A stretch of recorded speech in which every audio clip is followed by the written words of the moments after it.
Chapter 131. Not to mention other things, just based on her qing gong, she was much stronger than that lady who had third-level psychokinesis. What was even rarer was her reaction speed and adaptability. Even if it was him, he would have to concede defeat. It was such a pity that such a girl had to bear the title of trash. But with her martial arts, she could deal with the beasts from the first 3 peaks who only knew physical attacks. But could she deal with the magical beasts from the 5th peak? Their attacks were not only physical attacks, they also had psychokinesis from a distance. The larger and more ferocious the beast, the lesser the number of beasts. This was the case for the beasts on the 5th peak. You couldn't see them easily, but once you encountered them, it would usually be fatal. Like now, Ning Xuema was holding onto a vine and was flying on the tree. Just as she was about to land on a tree trunk, just as her toes touched the tree trunk, a green shadow suddenly sprang up from the tree trunk and opened its black mouth to bite Ning Xuema's legs. Jasper Centipede. Number 2's fingers instantly clenched tightly. Ning Xuema had seen all kinds of centipedes, but she had never seen such a huge one. Its body was as thick as a bowl and 10 feet long. Its entire body was dark green, and its head was like a flat dustpan. There were countless claws on both sides of its body which were like rows of sharp blades, shining with a cold light. There were 2 long feelers at the side of its mouth which swayed in the wind like a snake, and its 2 front teeth were as sharp as knives. Ning Xuema had no doubt that once her body was bitten by this thing, she would definitely be cut in half. This thing was extremely good at camouflage. She didn't know where it was lying in ambush earlier, and it actually took advantage of Ning Xuema's lack of support to launch a surprise attack. Ning Xuema's reaction was extremely fast. The moment she realized that something was wrong, she suddenly flipped her body upwards and her feet brushed against the centipede's feelers as she flew over. Her dodge was extremely thrilling and the tip of her feet almost kicked the centipede's 2 front teeth.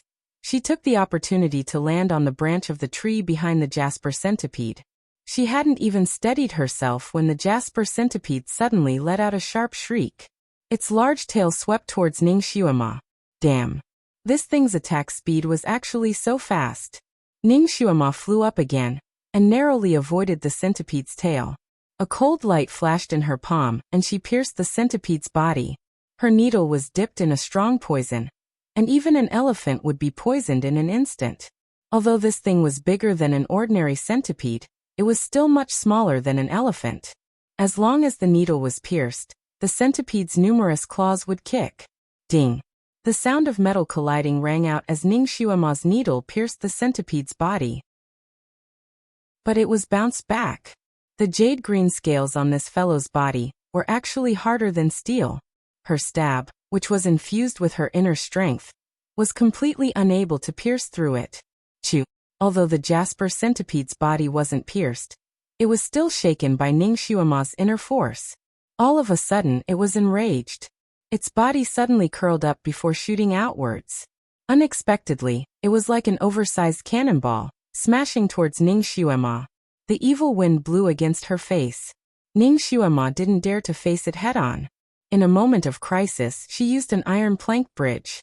First, she leaned against the tree trunk, then her body fell straight down. Using her legs to hook onto the tree trunk, she finally avoided this guy's cannonball attack. Bang! The Jasper Centipede's huge body crashed into the tree. With a loud crack, the tree that was as thick as a person's arm fell down. Ning Xuema's body fell straight down from the tree that was more than 10 feet tall. Chapter 132. Shit. I forgot that this guy is heavy. The green vine in Ning Xuema's hand flew out, finally wrapping itself around a nearby tree. With a tug, her body flew out diagonally. Just as she was about to land on the tree again, a burst of scorching hot air suddenly rushed towards her from behind. She hurriedly lowered her body and a fireball flew over her head. Although it did not hit her head, it hit her vine. The vine snapped, and at a speed visible to the naked eye, rapidly corroded the end of the vine that Ning Xuema was holding. Ning Xuema had no choice but to throw the vine away. At this moment her body was still in the air, without anything in her hand. She could only fall down. The green jade centipede also leapt, pouncing towards the falling Ning Xuema. A pair of soybean-sized red eyes flashed with an ominous glint. Little brat. A little brat dares to fight with me. I'll roast you into jerky. Another fireball shot towards Ning Xiuema. Number 2 sensed something was wrong and was about to act, but unexpectedly Ning Xiuema, who had nothing to rely on, twisted her body in the air and evaded the fireball. At the same time, with a flick of her sleeve, a sparkling long rope flew out. Like a bolt of lightning, it shot up and wrapped around the thick waist of the green jade centipede. With a tug, her body actually flew up again, and the jasper centipede's speed of descent became even faster. Thereupon, puff! The sound of branches breaking rang out one after another. The green jade centipede's huge body smashed into the thorny brambles, knocking down a large area. On the other hand, Ning Xiuema's body lightly landed on a tree several zhang away, completely unscathed. Wonderful. It's really wonderful. It's even more wonderful than watching two masters fight. Number 2, who was hiding in the shadows, was entranced by the scene. This little girl is too cool. If he did not remember the 6th prince's instructions, he would have cheered out loud. Whoosh! A gust of wind rose from the ground, and the green jade centipede flew straight up from the brambles. It was probably the first time it was in such a sorry state. The scales all over its body stood up. With a long howl, a pair of wings grew out from its ribs. With a flap of its wings, it pounced straight towards Ning Xiuema. Flying centipede. The centipede actually grew wings. Does it have to be so abnormal? The jasper centipede was clearly enraged. It continuously spat out fireballs from its mouth and flew towards Ning Xiuema. Number 2's expression changed drastically when he saw the jasper centipede grow a pair of wings. What Ning Xiuema had provoked was a flying dragon centipede's centipede. But the flying centipede's centipede was a flying centipede. A flying centipede. However, the flying dragon centipede was the king of centipedes. Its psychokinesis had already reached the 6th rank. It should be a monster that only existed on the 6th peak. He did not expect to encounter one on the 5th peak. Even he might not be a match for it. I'm afraid this is bad. Before he could finish his thought, Ning Xiuema shot towards him like lightning. And Number 2, don't just watch, give me a hand.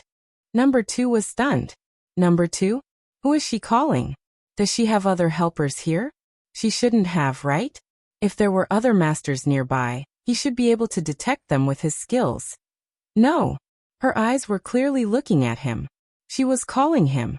Number 2's handsome face darkened, but Ning Xiuema had already brushed past him. She even brushed aside the leaves that he was hiding behind. Chapter 133. As a result, Number 2's figure was completely exposed to the flying dragon centipede that was pouncing towards him. Damn it! A black light flashed in Number 2's palm, and a black iron sword appeared in his hand. With a wave of the sword, ripples of light appeared, and the fireballs that were chasing after Ning Xiuema directly collided with the ripples of light. Number 2 was originally standing on the thick trunk of a large tree, and the huge impact caused his body to sway. However, the trunk under his feet could not withstand the impact, and with a cracking sound, the branches broke, and he fell down. Fortunately, his qigong was not bad, and with a turn of his body in the air, he jumped onto another large tree. That flying dragon centipede was blocked by him, and was instantly enraged. It immediately changed its target, and vented all its anger on him. In the blink of an eye, one person and one insect were fighting. This fierce battle caused the nearby trees to suffer, and broken branches and leaves flew everywhere. Fireballs and blue waves danced together. Mixed with the deafening roar of the centipede and the sound of trees breaking, it was exceptionally hair-raising. Number 2 was also distracted by the fierce battle to find Ning Xiuema's whereabouts. That little girl had lured a disaster to him, and by now, she had already disappeared without a trace. That girl who burned the bridge after crossing it. This flying dragon centipede was extremely fast and it was petty. If he slightly offended it, it would definitely not let him go, and would not rest until he was dead. Ning Xiuema could take the opportunity to escape, but Number 2 could not. He could only grit his teeth and fight with it. After fighting for about half an hour, Number 2's forehead was covered with sweat, and his arms were sore and limp. This flying dragon centipede was really too strong, and its strength was great, its movements were fast, and its fireballs were fierce. Every direct hit caused number two's arms to go numb, and the bones in his body felt like they were about to be shattered. The blood in his chest was surging, and there were several times where he wanted to vomit blood. On the other hand, that flying dragon centipede did not suffer many injuries. There were only a few places where it was stabbed by his sword, leaving shallow traces of blood. To its huge body, these injuries were obviously just superficial wounds, and were not fatal at all. It did not even slow down its movements at all. Am I going to die here? This place was deserted, so he didn't have to hope for reinforcements at all. Moreover, he was obviously not a match for this monster. If this stalemate continued, then he would be unable to escape death sooner or later. Number 2 felt despair in his heart. However, as a bodyguard who often rolled on the battlefield of life and death, he had a belief that even if he knew it was a dead end, he would fight until the very last moment. He gritted his teeth and fought hard. Even if he died, he wanted to leave a few more bloody wounds on this guy's body. Just as he was getting dizzy from all the killing, a clear voice suddenly rang out not far away from him. "Lure it over here." Ning Xiuema. She didn't take the opportunity to run for her life. He actually came back. Number 2's heart, which had always been calm, warmed slightly. He was a bodyguard. Since young, he had been taught to serve his master until his death. It was their instinct to protect their master and retreat in the face of danger. Moreover, they had never felt that it was wrong for their master to abandon them and flee alone. Although Ning Xiuema was not his master, she was someone he had been ordered to protect, and she was also the daughter of a marquis. He felt that it was normal for her to run for her life, but her reappearance was out of his expectations. However, with her three-legged cat's martial arts, even if she came back, she would only be sending herself to her death. She would not be able to change the outcome. Chapter 134. Hurry up and leave. Otherwise, you won't be able to leave. Number 2 shouted anxiously. Stop talking nonsense. Lure it over. Ning Xiuema's voice rang out again. This time, her voice was much more stern and firm. Number 2 was slightly stunned. He had seen many girls who liked to throw their weight around, but it was his first time encountering someone like Ning Xiuema. His heart trembled, and he subconsciously wanted to obey. But if he lured the monster to her, wouldn't both of them die? Pa! A sharp sound rang out as a broken limb shot towards the flying dragon centipede's back. While number 2 was in a daze, Ning Xiuema made her move. Although she didn't hurt the centipede at all, she successfully angered it. It turned its head and saw Ning Xiuema standing on a branch not far away. The branch was very thin. She stood on top of it and waved at her with a smile. Come on, many-legged monster. When enemies meet, their eyes turn red.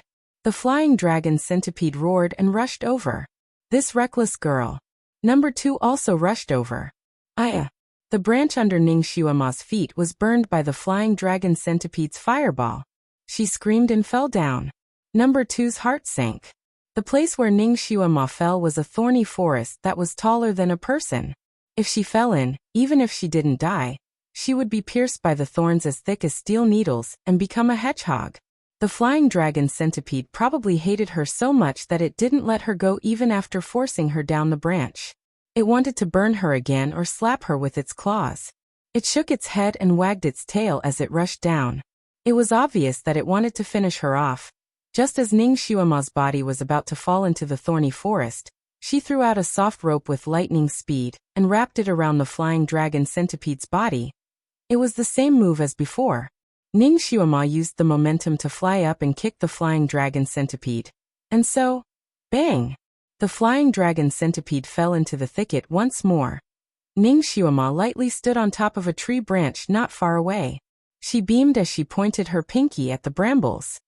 You fell in the same place twice. An insect will always be an insect. You only have a body but not a brain. Number 2, who had rushed over, was speechless. Not only was this little girl unbelievably clever, her battle experience and reaction speed were actually not inferior to him.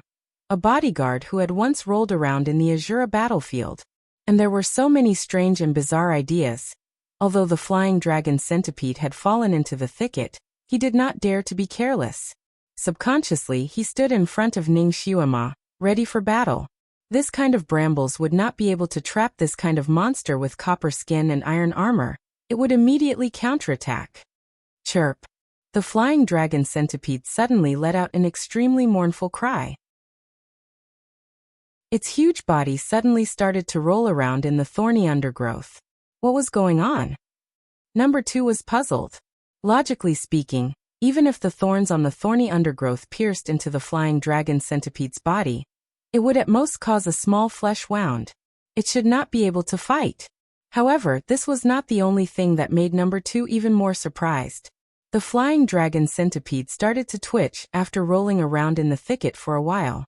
After a while, it straightened its body and stopped moving. Dead. Number 2 was stunned for a moment. He stood up and wanted to go down to check. There's no need to check. It's dead. Chapter 135. There's no need to look, it's already dead. Ning Xiuema opened her mouth. Her small face was slightly pale as she sat on the branch of a large tree. It seemed like those moves just now had consumed quite a bit of her strength. She spoke carelessly, but her tone was very certain. Number 2 was able to become Ji Yunhao's personal bodyguard, so he had some real skills. His mind was also very quick. He immediately understood. These brambles are poisonous. But he recognized these brambles. They were only slightly poisonous. Being pricked by them would cause a burning pain, but it wouldn't be fatal. Could it be that they were actually the flying dragon centipede's nemesis? He was bewildered and subconsciously wanted to go down and take a look. If you don't want to die like it, then you can go down and take a look. Ning Xiuema opened her mouth. Number 2 stopped in his tracks and raised his head to look at her. She was sitting there lazily, her small feet swinging back and forth. She was 3 parts lazy, 6 parts leisurely and 1 part serious. Was it you who poisoned the brambles? Number 2's guess was pretty close. Ning Xiuema swung a branch in her hand and lightly laughed. If your master was here, would you also ask the same question? Number 2 choked. His master was here, so he naturally wouldn't ask. He cupped his hands. My apologies, this subordinate has overstepped his boundaries. Ning Xiuema tilted her head and looked at him. She suddenly laughed. Actually, it doesn't matter if I tell you. As long as a vicious creature appears, there will always be food that it likes, but there will also be a nemesis. Just now, I tried to look around nearby and found a few juicy plants growing on a hillside. That hillside is where the mole lives. There are many traces of this centipede's activity there, proving that this centipede often forages there. The vegetation there has been destroyed by its large body, leaving only a few plants intact. It's very clear that these plants are its nemesis. So I smeared the juices of these plants on these brambles. Number 2 couldn't help but sigh. You took a bit of a risk. If those plants just happened to not be destroyed, and were not its nemesis, then you'd be in trouble if you blindly came back to provoke it. You shouldn't have come back. Wouldn't you be dead if I didn't come back? I will not leave any of my companions behind. She tilted her head and looked at him again. Although you came uninvited, you've been protecting me in the dark all the way. Companions? She actually treated him as a companion? Number 2's heart warmed even more. A person like him was often used by his master as a spear to attack others, and a shield to defend for his master. This was the first time he was treated as a comrade by the person he was protecting. Hot blood seemed to surge in his chest. Originally, he had been sent to secretly protect Ning Xiuema, but now, all his grievances had turned into gratitude. A light flickered in his eyes as he once again bowed to Ning Xiuema. In his heart, he had already made up his mind. He vowed to protect Miss Ning with his life, not because of his mission, but because of the kindness she showed him. Miss Ning, where do you plan to go next? Ning Xiuema blinked her eyes and replied with an irrelevant answer. I'm hungry. Number 2 immediately replied, Miss Ning, please wait. This subordinate will go hunting now. It was already afternoon. This place was high above sea level and the forest was dense. Although the sun was still hot outside, the place where Ning Xiuema and Number 2 were at was very cool. Chapter 136. It had to be said that number 2 was a very qualified bodyguard. He was good at fighting, hunting, and barbecuing. A rabbit and a pheasant were roasted by him until they were bright and fragrant. Ning Xiuma's appetite was greatly stimulated and she was drooling. She was really hungry. Number 2 tilted his head and saw her sparkling eyes staring at the pheasant. He didn't know why, but he felt a surge of warmth in his heart. A strong urge to protect her, to cherish her, and to give her the best things in the world rose in his heart. He tore off the roasted drumstick and gave it to her. "You eat first." He secretly used his psychokinesis to warm the drumstick to room temperature. "Thank you." Ning Xiuma's eyes curved as she thanked him. She took the drumstick and began to eat. You're welcome." Number 2 was not used to being thanked. "What else do you want to eat? I'll continue to roast for you." "Chicken wings, rabbit legs, and the meat on its back," Ning Xiuma casually said. "Good. Just wait, it'll be ready in a while." Number 2 immediately went to roast the rabbit. "You don't want to eat a little?" Ning Xiumo raised the drumstick in her hand. "No, it won't be too late for me to eat later. Miss, please enjoy yourself first." Number 2's hands moved quickly. Suddenly, he seemed to have sensed something. His hands paused and he looked into the depths of the forest. "It smells good. It seems that we're not the only ones on this mountain. There are people from other sects as well." A clear male voice came from the forest. "Let's see who it is." A cold female voice followed. "This person's barbecue skills are not bad. I'm also hungry." "Not bad, not bad. We also hunted some wild game." 4 young men and women walked out from the depths of the forest. There were 2 men and 2 women. They looked to be around 20 years old. The women were wearing white clothes and white skirts. They looked like fairies. The men's white robes fluttered in the wind. Their collars were embroidered with a bird feather pattern. It was obvious that they were from the same sect. They should be disciples of some sect who came here to gain experience. Ning Xiuema glanced at them and couldn't help but rub her eyebrows. This white dress was indeed beautiful, but was it really suitable for training in the deep mountains and forests? Aren't you afraid of being targeted by the beasts? Aren't you afraid of being stained with dust? He really wanted to be elegant and not care about his life. The figure of the ancestor flashed through her mind. His white robes were like the clouds and the moon. Comparing him to the snow and frost seemed to stain his color.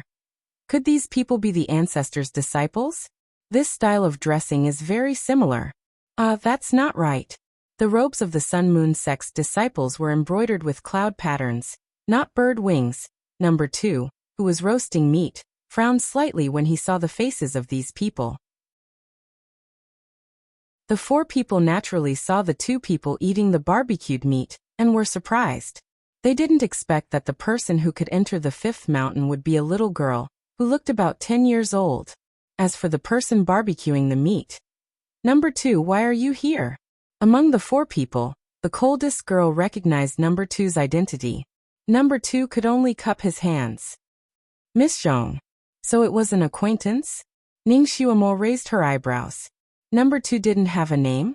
This Miss Zhong actually called him Number 2. "Who is this little girl?" Miss Zhong sized up Ning Xiumo with her sharp eyes. She couldn't tell who this little girl was. Chapter 137. Who is this little girl? Miss Zhong's sharp eyes scanned Ning Xiumo from head to toe. For a moment, she couldn't tell who this little girl was, nor did she see anything special about her. Her tone was condescending. Number 2 was stunned and also looked at Ning Xiumo. He didn't know if he should reveal Ning Xiumo's identity. Ning Xiumo smiled slightly and lazily said, "We're just strangers who met by chance. In the blink of an eye, we'll go our separate ways. Why ask for my name?" "How dare you? My 8th senior sister is giving you face by asking for your name. How dare you be so unappreciative?" The round-faced girl in white who came with Miss Zhong shouted. What an arrogant girl. She had to answer honestly just because they asked her? What kind of twisted logic was this? Ning Xiuema was too lazy to pay attention to her. She turned to Number 2 and urged, "I still want to eat the rabbit leg. Let's roast it ourselves." Miss Zhong and the others were completely ignored. The round-faced girl was obviously someone who often walked sideways.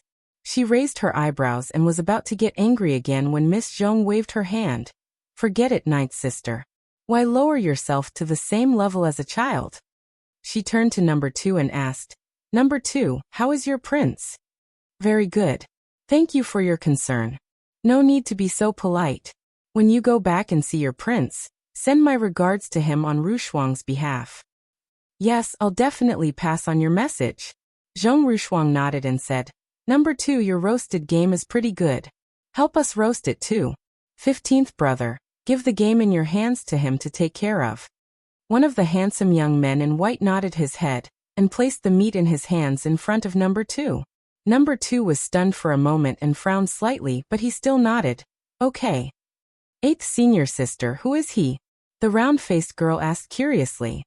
He's the 6th prince's personal bodyguard. I've seen him once in the crown prince's residence, so I recognize him, Zhong Rushuang replied. Oh, so he's a bodyguard. The round-faced girl spoke quickly and showed a trace of disdain. She immediately stopped being polite. I want to eat fully roasted. I want to eat the one that's covered in mud and then dried and depilate. I want. The 4 of them each said what they wanted to eat, obviously treating number 2 as a servant. Those who could come here to train were not ordinary people. Their telekinesis was at least a 6th order master. These people came here, their white clothes were not stained with much dust, and they did not look embarrassed. Obviously, their martial arts were not low. This Zhong Rushuang had also entered the crown prince's residence. Could it be that she was an acquaintance of Ji Yinhuang? Ning Xuema was on the run. She felt that she should keep a low profile and not cause any trouble. But these people's attitudes were really annoying. She actually dared to bully her people in front of her. She was the head of the Secret Service in her previous life, and was usually very protective of her subordinates. She could scold and beat her subordinates when they did something wrong, but she couldn't tolerate others criticizing them. Right now, she had already subconsciously treated number 2 as her subordinate brother, and this group of people was shouting at him like this. Don't you have arms and legs? Roast whatever you want to eat yourself. Ning Xuema's face tensed up as she spoke. What a bold little girl. We're letting him roast meat, because we think highly of him. Do you know who we are? The round-faced girl clearly had a fiery temper, and exploded at the slightest provocation. Ning Xuema smirked. I don't care who you are. I only know that he's not your servant. There's no reason for him to serve you for free. Even if he agreed, you should at least thank him. Don't you have any manners? Chapter 138. The round-faced girl choked at Zhong Rushuang's question. He's the 6th prince's bodyguard, and we're the crown prince's junior brothers and sisters, Zhong Rushuang said flatly. So we can treat the 6th prince's bodyguard as a servant. Are you satisfied with this answer? Ning Xuema's eyes flashed. They were actually Ji Yunhuang's juniors? Then they were also from the Sun Moon sect? Why didn't they wear the same clothes? Miss Ning, they are disciples of the Bright Reverence School.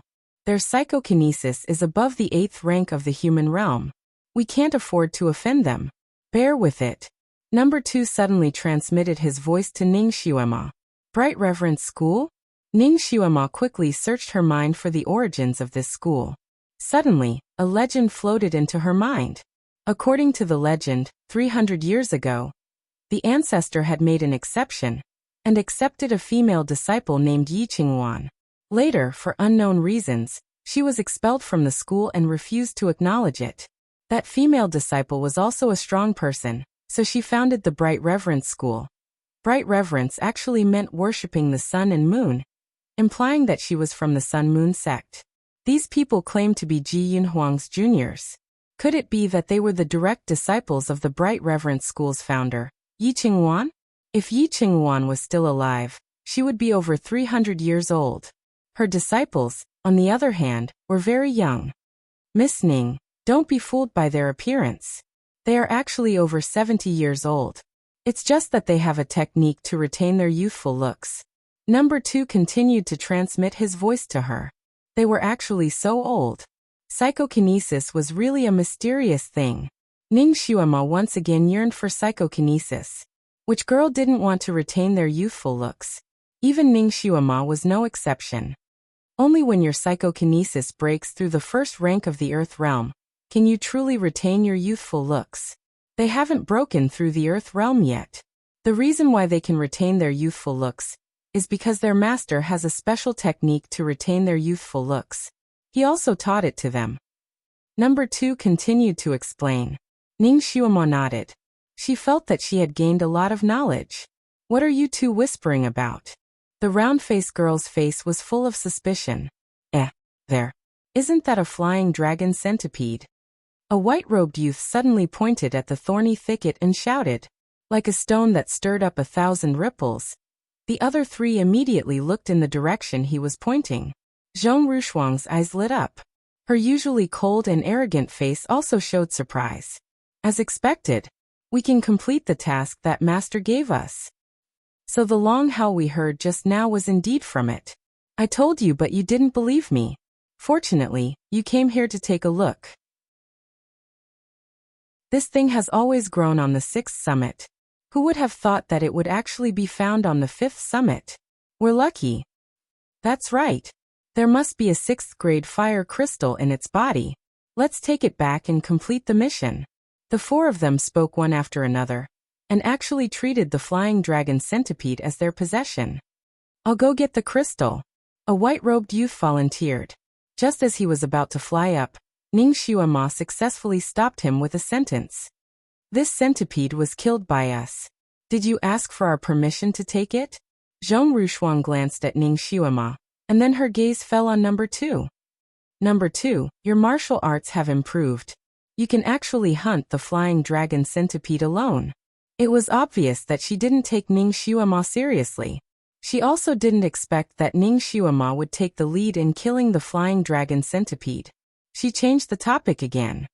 This flying dragon centipede is something that my master needs. Give it to us. I'll definitely explain it to your master later.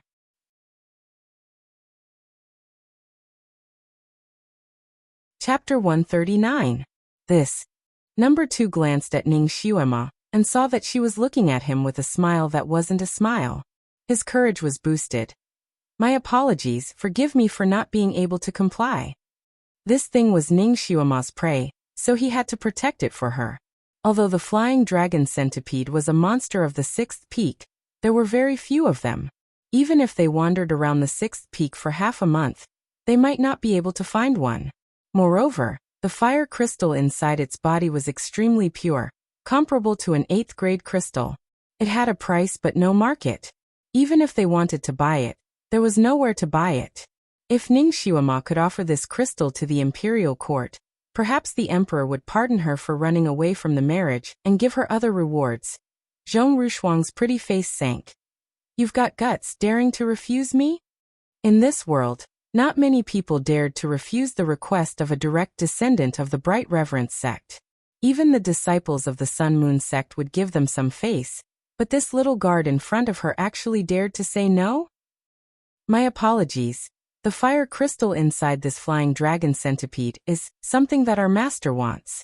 Without his personal agreement, forgive me for not being able to comply. Please forgive me, Fairy Zhong. Everyone's skills are profound and you're all dragons and phoenixes among men. Relying on your own strength, you should be able to hunt the flying dragon centipede and report back. Number 2 had no choice but to use Ji Yunhao's name. He couldn't mention Ning Xiuema, lest he bring a fatal disaster upon her. Ning Xiuema glanced at number 2. Although this guard had a baby face, he was a serious person. She didn't think that he would be able to say something so logical and not offend anyone. Zhong Rushuang paused, her eyes flashing with a hint of sternness, but the corners of her mouth curved slightly. All right, since it's something that the 6th prince wants, we'll go hunt it ourselves. Let's go. Senior sister. The round-faced girl couldn't help but call out, clearly not wanting to give up. Let's go. Zhong Rushuang only said one sentence. The other 3 people's faces were filled with anger, but they couldn't disobey. They glared angrily at Ning Xiuema and number 2, then stood up to leave. Brothers and sisters, please wait. Ning Xiuema stood up. Zhong Rushuang turned around and glanced at her. What else do you want? Ning Xuema had an apologetic look on her face. We're very sorry that we can't give you the flying dragon centipede crystal. How about you let us grill a few more game for you as an apology? Her voice was sweet, her eyes were clear, and she called out to them intimately.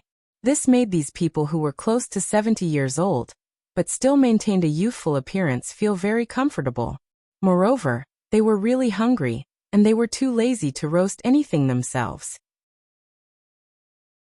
More importantly, it was difficult to roast it with such perfect color, aroma, and taste. Little girl, you're quite sensible. All right, we'll eat your meal to make you feel at ease. Zhong Rushuang and the other three sat down. Number 2 was grumbling in his heart. It wasn't that he didn't want to roast meat for these people, but he had finally managed to get rid of these fiends.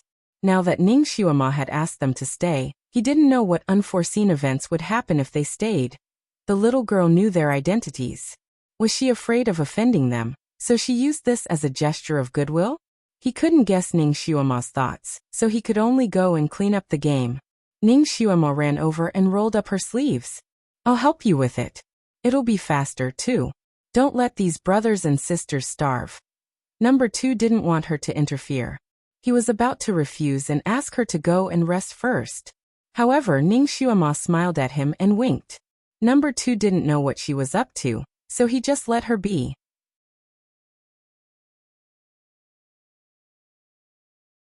Chapter 140. Zhong Rushuang and the others didn't suspect anything else. They were only a little afraid of the ancestors' children. They didn't care about the other children. What's more, this child spoke so clearly that she was a little girl. Since she was with number 2, it was obvious that she wasn't one of the ancestors' children. What else did they have to be afraid of? One of the youths in white even joked with them. Number 2, this little girl isn't your little wife, is she? Her little face is quite handsome, and her little hands are quite skillful. Number 2 stiffened and subconsciously wanted to refute. Ning Xuema turned around and glared at that person, whispering, "No way." She denied it, but her little face turned red. This was simply a disguised admission. The few people looked at each other and laughed in their hearts. This little girl was still too inexperienced. Zhong Rushuang had been a little suspicious and guarded against her, but at this moment, that little bit of vigilance disappeared. The game was roasted very quickly. Just as the few people had expected, it looked, smelled, and tasted good. It whetted their appetite. The round-faced girl was anxious and grabbed a roasted rabbit to start eating. Wait! Zhong Rushuang stopped her. Out of nowhere, she took out a silver needle and pricked the rabbit's body. She then pulled it out to take a look. The silver needle was as bright as before. Only then was she relieved and handed it to the round-faced girl. She was obviously very suspicious. She tested all the game that was passed to them with her silver needle one by one. Only after confirming that it wasn't poisonous did she feel relieved to eat it. Like a whirlwind sweeping away the clouds. It only took a moment for the few wild animals to be reduced to a pile of bones. Zhong Rushuang stood up. Thank you for the game. We should go. She signaled to the others with her eyes. The others also stood up and hastily bid farewell to Ning Xuema and number 2 before walking into the dense forest in the distance. Ning Xuema was still waving enthusiastically at them from behind. Brothers and sisters, take care. I hope you get what you want soon. When did this little girl become so eager to curry favor? Number 2 couldn't help but look at her again, only to find that she was rapidly writing on the ground. Be careful of their sneak attack. Retreat to the brambles. Number 2 was stunned. And it was at this moment that an unforeseen event occurred. 4 streaks of golden light accompanied by 4 silhouettes flew towards Ning Xuema and Xiao Luo. Like a thunderbolt or a lightning bolt, it struck the vital points of Ning Xuema and Xiao Taiying. Obviously, it was a fatal move right from the start. It didn't give them any chance to survive. Fortunately, with Ning Xuema's warning, the 2 of them were prepared. The 2 of them quickly retreated, as if they were in a panic, and directly jumped into the thorny undergrowth. Zhong Rushuang also did not expect that the 4 people's joint attack would not work. When she raised her head to look, she saw Ning Xuema and number 2 standing on top of the thorny undergrowth, looking at them. The little girl seemed to be quite angry. She opened her eyes wide and asked, "Why do you want to kill us?" Since her purpose had already been exposed, Zhong Rushuang decided not to hide it any longer. "Because you must die." The crystal pillar in the flying dragon centipede's body was theirs. However, they didn't want to become enemies with the imperial family of Chongkong country, so they chose to silence them to prevent future trouble. The round-faced girl sneered and added, "Originally, we wanted to give you a quick death because you helped us roast meat. We didn't expect you to be so tactless. Don't blame us for being merciless. If you know what's good for you, then you too should stop your pointless struggle. Obediently accept your death." The young man in white also smiled proudly.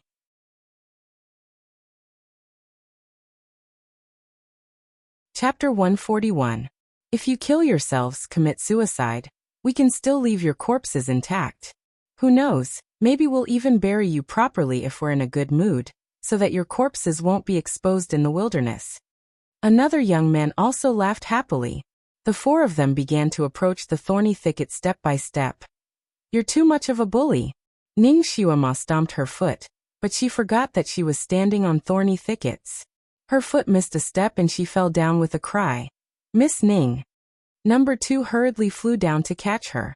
The thorny thicket was as tall as a person. When the two jumped down, they disappeared without a trace. Zhong Rushuang narrowed her eyes. Could it be that there was a trap in this thicket? She sneered in her heart. No need to chase after them. Use the flying locust formation to finish them off. She took the lead and the golden light in her hand swept towards the thorny thicket. The four of them were obviously used to working together. They cooperated well and attacked the thorny thicket from 4 different directions. The 4 of them were very strong. These thick and hard thorny thickets were like paper under their attacks. Branches were cut off one by one. The thorny thickets danced in the air, and juice splashed everywhere. Like a lawnmower, they advanced towards the place where Ning Xiuema and number 2 had fallen. Zhong Rushuang's lips curved into a cruel smile. The place where Ning Xiuema and the others were hiding was where the flying dragon centipede's corpse was. They still needed to get the crystal. No matter what, they had to clean up the thorny thickets around them, so that it would be convenient for them to make a move. Now they had to silence them and clean up the scene. After she killed number 2 and the little girl, she would use the corpse-dissolving powder to dissolve their bodies. This way, they would be able to do it without anyone knowing. The 4 of them were eager to accomplish their mission, and did not care about the thorny thickets around them. In just a moment, they attacked the place where the flying dragon centipede was lying. Zhong Rushuang could already see the corner of number 2's robe. My head hurts." The round-faced girl suddenly cried out and hugged her head. "This bastard, he's taking the opportunity to be lazy again." Zhong Rushuang cursed under her breath. She was about to scold him when she suddenly felt a sharp object hitting her head. The pain was unbearable. She couldn't help but let out a low cry and subconsciously touched her head. It was as if countless sharp thorns had drilled into her head in a split second, and were stabbing her in all directions. It was so painful that she let out another blood-curdling scream. Her hands trembled and her legs went limp as she fell to the ground. The other 3 didn't fare any better. Like her, they rolled to the ground. It was obvious that they were in extreme pain. They could no longer care about their elegant and graceful appearances as they rolled around and screamed miserably. His voice was mournful and shrill, causing the surrounding birds to fly away in disarray. Ning Xiuema and number 2 emerged from the thicket of brambles. The 2 of them had been hiding behind the flying dragon centipede just now. With the flying dragon centipede's body as a shield, the 2 of them were unharmed. Number 2 looked at the 4 people who were rolling on the ground, and then looked at Ning Xiuema, who was standing there with her arms crossed and a smile on her face. What happened to them? Poisoned. Ning Xiuema spat out 2 words and looked coldly at them struggling and crying. Number 2 was puzzled. He had never seen Ning Xiuema use poison. Could it be that she had released the poison in the thicket? That didn't seem right either. It didn't make sense that those people had been poisoned, but he, who was also in the thicket, didn't feel anything. However, when he saw that the 4 of them were lying down, he breathed a sigh of relief. If they really wanted to fight, he and Ning Xiuema were no match for them at all. They could only wait for death. Now they had escaped disaster.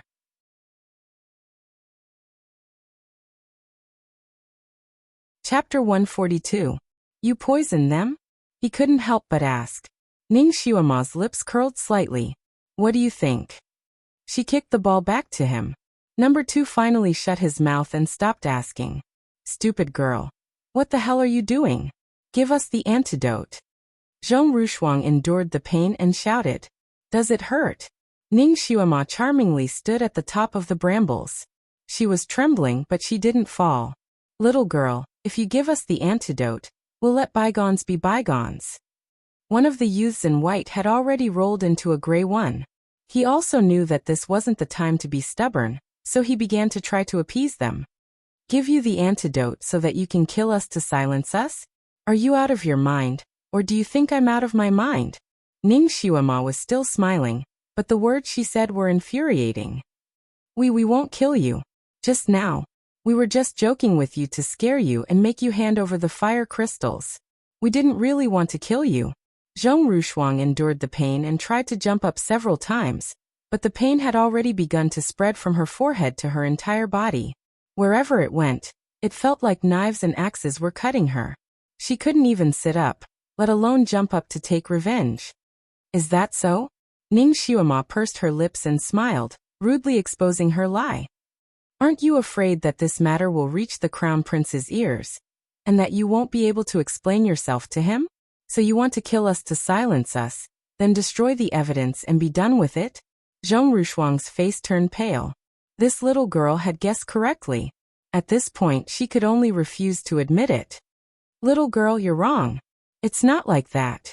We really didn't mean to harm you. If we really wanted to kill you, we would have done it when you were barbecuing. You didn't do it when you were barbecuing because you didn't know our real situation. You saw how the flying dragon centipede died at our hands, so you didn't know how powerful our martial arts were. You wanted to kill us in one shot, so you attacked when we were least prepared. Besides, you were really hungry and greedy for our cooking. Ning Xiaoma counted with her fingers. Zhong Rushuang's face turned even paler. She did not expect that her scheme would be so transparent in front of this little girl. She could actually see through it so thoroughly. TSK. It's said that those who take advantage of others have a short mouth, and those who take advantage of others have a short hand. I see that your mouths aren't short, but your hands aren't short either. After eating and drinking other people's food, you kill them to silence them and steal their things. Is this the style of your bright reverence cult? How shameless. Zhong Rushuang was speechless. Even if she was thick-skinned, she still felt a little embarrassed after being exposed by this little girl in front of her. Little girl, how good are you? You poisoned the meat just now, didn't you? So you've been scheming against us all along. Zhong Rushuang was not stupid.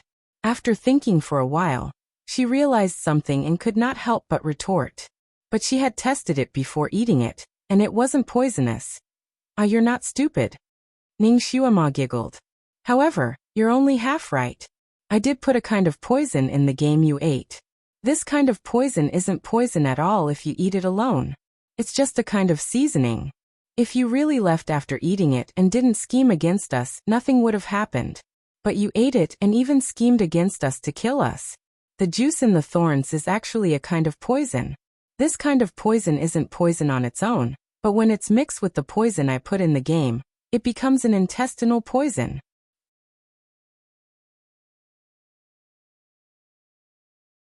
Chapter 143. Zhong Rushuang. So that's how it is. This little girl's mind is so meticulous. What a sinister scheme. Number 2 also admired Ning Xiaoma very much. Originally, it was a battle of life and death, but he did not expect that she would be able to resolve it so easily without spilling blood. It seems that she had already seen through the conspiracy of these people at that time. How could such a small person have such keen observation skills? She was even more mature than him, a person who had been rolling on the edge of a knife all year round. But how should he deal with these people? These people were from Bright Reverence School. The sect master of Bright Reverence School was very protective of his disciples, and all of them were arrogant and willful, not allowing anyone to humiliate them. If he killed them, the sect master would not let it go and would seek revenge for his disciples. Moreover, she was also able to communicate with yin and yang and knew the soul summoning technique. Even if he killed all of these people and destroyed their corpses, it would be useless. Yi Qingwan would summon the souls of his disciples to track down the murderer. At that time, if she chased him to the ends of the earth, he and Ning Xuema wouldn't be able to escape. Their deaths would be incomparably miserable. Moreover, what she killed wasn't only the body, but also the soul. But if he let these people go, once they turned around, they would also counterattack. At that time, he and Ning Xuema would still not be able to escape death. Kill he could not kill, but keep he also could not keep. Number 2 was in a dilemma for a moment, and he transmitted his concerns to Ning Xuema. Ning Xuema originally wanted to give them a taste of their own medicine, and kill these people to silence them, but when she heard his concerns, she frowned slightly. Soul summoning technique? This technique was really too hateful. She could kill people, but she could not use a technique to disperse the souls of people. No wonder these people from Bright Reverence School dared to run rampant, and no one dared to provoke them. It turned out that they had such an abnormal master, and that master was the disciple of the ancestor. It seemed that the ancestor was also abnormal. His own disciple was so tyrannical. Did he not know how to clean up the sect? I heard that Yi Qingwan was his only female disciple. Could it be that there was some unspeakable secret? Like the love between a master and a disciple in some Xianxia novels? The image of the ancestor's snow-white figure appeared in her mind. TSK, he really looked like the cold master in the abusive relationship between master and disciple. He only took in one female disciple but expelled her from the sect. Then her love turned into hate, and she became Abbess Miju. TSK, what a melodramatic drama of love and hate. Of not being able to get what one loves. After Yi Qingwan, the ice sculpture-like venerable overlord did not accept any female disciple, and turned a blind eye to her actions. Could it be that he had promised her something and felt guilty about it? Ning Xuema glanced at the 4 people who were rolling around in pain and sweating profusely. The matter between the Dizun and his disciple had nothing to do with her. The people in front of her were the real trouble. How could she settle this peacefully? The round-faced girl screamed in pain. Bitch! You're dead for sure this time. How dare you scheme against us? When I recover, I will skin you and pull out your tendons. I'll let you have a taste of what it's like to beg for death. Zhong Rushuang could clearly see number 2's hesitation and naturally knew what he was worried about. She took a deep breath and said, If you know what's good for you, you'll cure our poison now and I won't make things difficult for you. We'll go our separate ways. If you're late, our enmity will be set. We'll definitely chase you to the ends of the earth. This condition was relatively tempting. Number 2 immediately looked at Ning Xuema.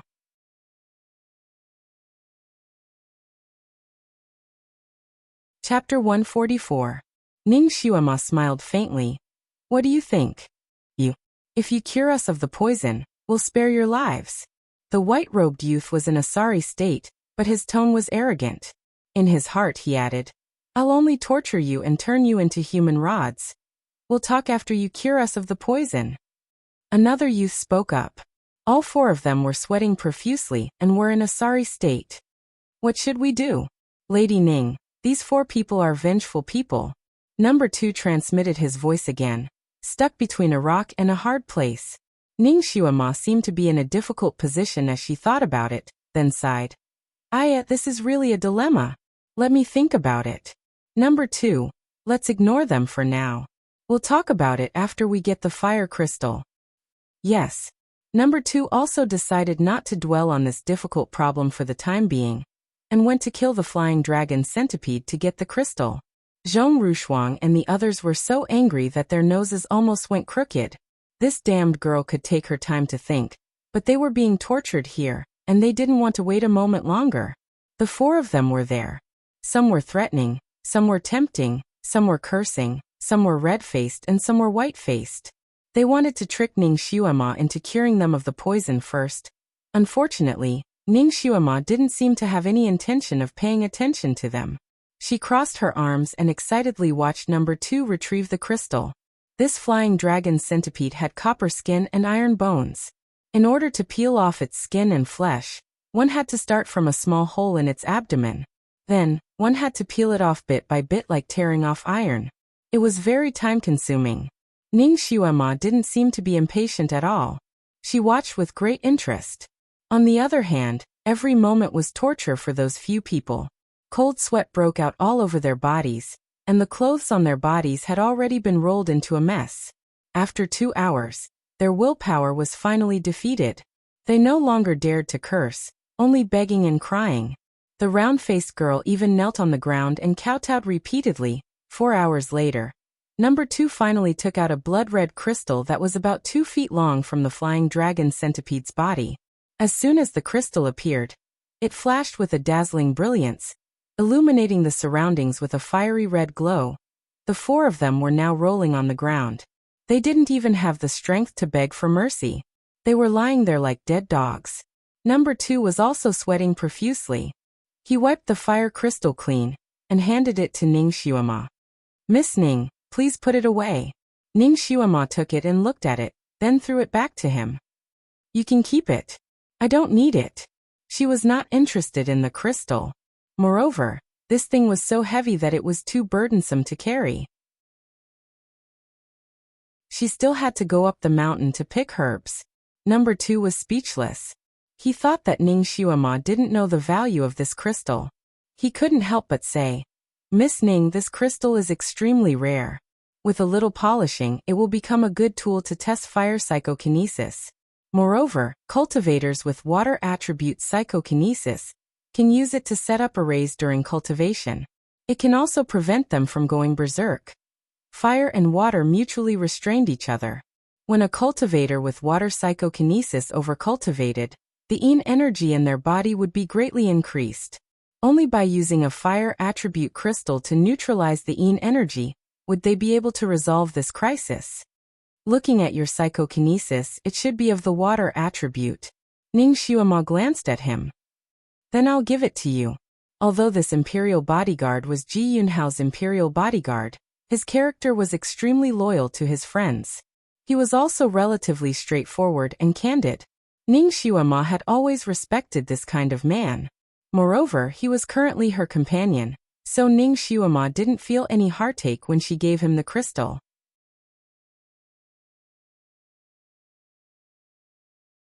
Chapter 145. Number 2 looked at the fire crystal in his hand, then looked at Ning Xuema. His eyes flickered. He thanked her and solemnly put away the fire crystal. He didn't say any more words of gratitude. Some favors needed to be engraved in his heart, not expressed verbally. "Lady Ning, where are we going now?" "Zhu Yufeng to pick herbs." Ning Xuema replied. "Hey Lady Ning, you help us detoxify the poison first. We were willing to help you fight. Zhu Yufeng has a guardian beast. You can't beat it." Zhong Rushuang forced herself to speak. Ning Xuema slowly walked over and squatted in front of her, looking at her. "Are you planning to cut me into pieces after detoxifying the poison?" "No, definitely not. I'm willing to swear." Zhong Rushuang finally saw a glimmer of hope. How could she let it go? She hurriedly promised. "All right, then make an oath. If you break the oath, then your master will never be forgiven by the ancestor, and will never be able to return to the Sun Moon sect."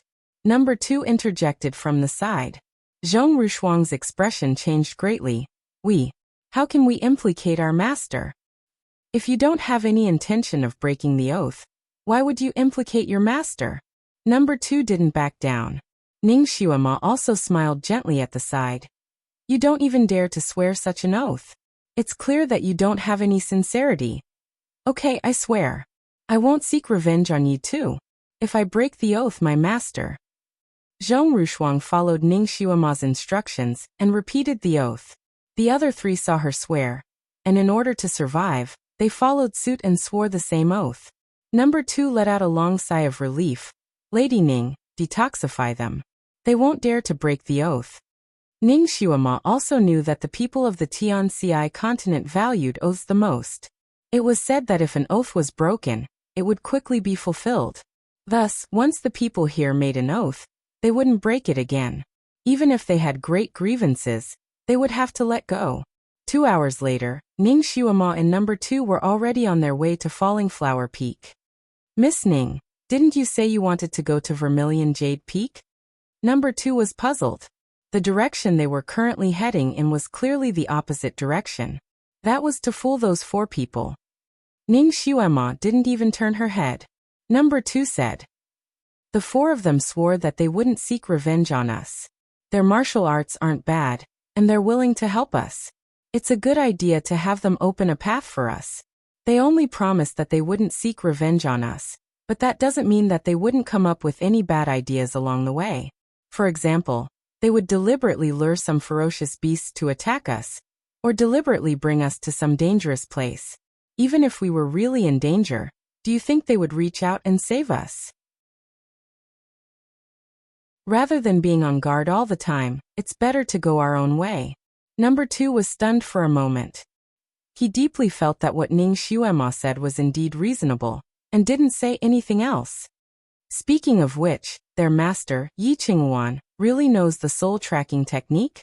Ning Xuema was still a little doubtful. Actually, according to her temperament, when she subdued those 4 people, she wanted to kill them cleanly and cleanly. She didn't want to rack her brains and expend all her energy to subdue them, so as to avoid any future troubles. However, Yi Qingwan's soul-tracking technique did make her somewhat apprehensive.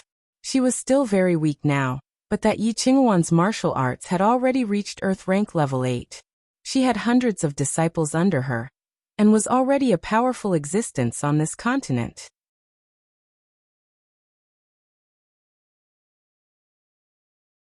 Chapter 146.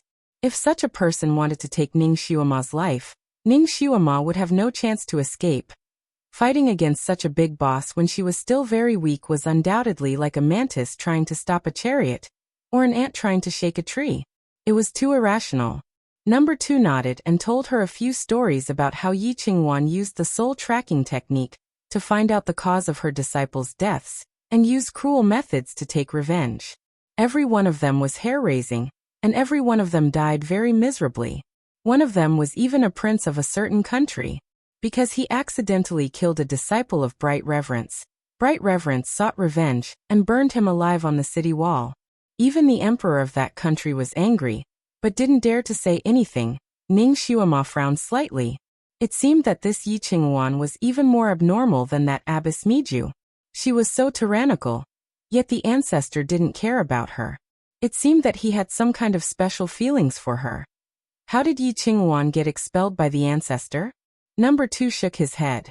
This is an old matter from 300 years ago. No one knows the specific reason. Sun Moon Sect and Bright Reverence both kept their mouths shut. I only heard that the ancestor had taken her as a disciple for 3 years, and then ordered her to be expelled. He never saw her again. Ning Xuema listened to the gossip with great interest. Then how do you know that she wants to return to the sect? After all, she has already become the founder of a sect. How good is it to be a founder? Being someone's disciple and being restricted and controlled. Number 2 sighed. Senior Yi wants to return to the Sun Moon sect. The entire Tianxi continent knows about it. Unfortunately, the ancestor doesn't want to let her go. He even refuses to see her. I heard that Senior Yi tried every method but still couldn't see him. This ancestor was really arrogant. It seemed that this Yi Qingwan really loved the ancestor. The ancestor shouldn't be completely heartless towards her, right? Otherwise, he wouldn't have let her run amok. Perhaps he was apprehensive about the status of master and disciple. The ancestor was a very prideful ancestor. He wouldn't allow himself to have such a stain on his reputation. Therefore, he decided to expel Yi Qingwan from the sect. But in his heart, he probably couldn't let it go, right? For the past 300 years, he must have been entangled. Although he had expelled Yi Qingwan from his sect, he would no longer take in any female disciples, making Yi Qingwan his only female disciple. TSK, why does this scene look so familiar? It was like the Xianxia TV series she had just watched before she transmigrated. She didn't expect to see a living one in this world. By the way, is Yi Qingwan married? Is the ancestor married yet? Number 2 looked at her rather strangely. Although Senior Ye's temperament is a bit strange, she is extremely self-disciplined and has never had any physical contact with men. Of course, she is also not married. She had many female disciples. Even if she had male disciples, they would be taught by the female disciples.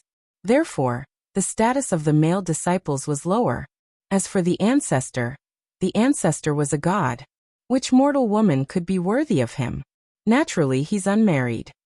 Although the master and disciple did not meet each other, the man and the woman remained unmarried. What a torturous relationship between master and disciple. The two of them chatted as they walked, and soon arrived at the foot of the Falling Flower Peak. There was a kind of strange herb growing on the Falling Flower Peak. It was called the heavenly ice grass. When combined with other herbs, it could improve a person's physique. It had the effect of washing the muscles and changing the marrow. Ning Xuema had been studying this thing recently. She had already prepared all the other herbs except for this one. Moreover, this kind of herb had to be quickly consumed the moment it was picked in order to have the corresponding effect.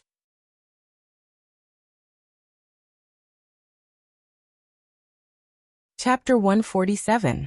Since Ning Xuema decided to come here to pick herbs, she naturally did her homework. She knew that this herb only grew in the shade of Falling Flower Peak, and that there were two kinds of poisonous insects protecting the place where the herb grew. One was a poisonous snake, and the other was a scorpion. The snake was a golden star demon snake, and the scorpion was a heavenly star demon scorpion. Both of them were poisonous insects with a third-level psychokinesis. Although their psychokinesis was not high, there were many of them. It was said that there were nests of these snakes and scorpions on the peak. It was comparable to the Snake Island and the Scorpion Island, because there was only one herb on this mountain peak, and this herb only had one effect and one harsh consumption condition. There was almost no one who would come here to collect this herb over the years. Number 2 naturally heard of this place. When he first heard that Ning Xuema wanted to come here, his first thought was that this girl was crazy.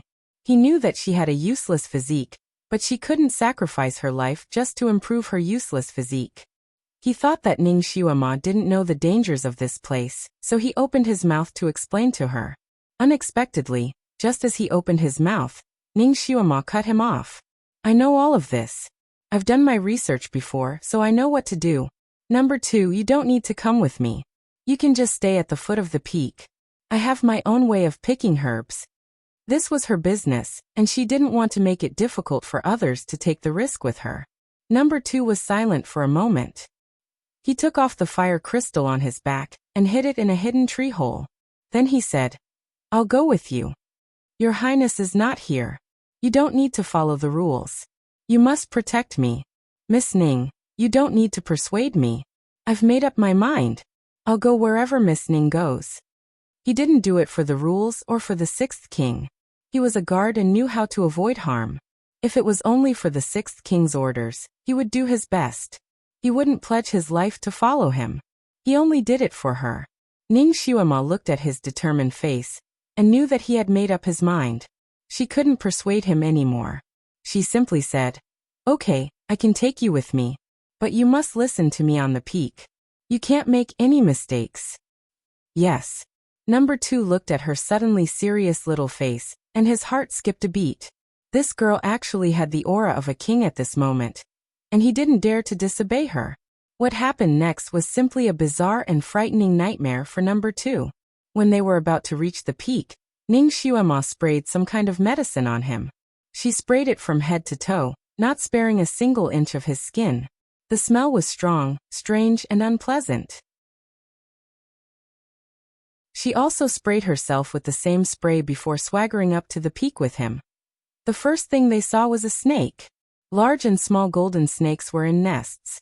The big ones were as thick as anacondas, while the small ones were nearly a meter long. They were coiled on the rocks, wriggling in the cracks, and hanging from the trees. They could be seen everywhere. Strands of snakes could be seen everywhere. It was a dazzling sight. Number 2 could be considered brave, but when he saw so many snakes, he couldn't help but feel his scalp go numb and his entire body turn cold. This kind of snake was extremely poisonous. If one was bitten by it, one would immediately die. Even a golden immortal would not be able to save them. There were no roads on the peak, only some traces left by the snakes. Number 2 suppressed his disgust and fear. According to Ning Xiuma's instructions, he held his breath and slowly walked forward.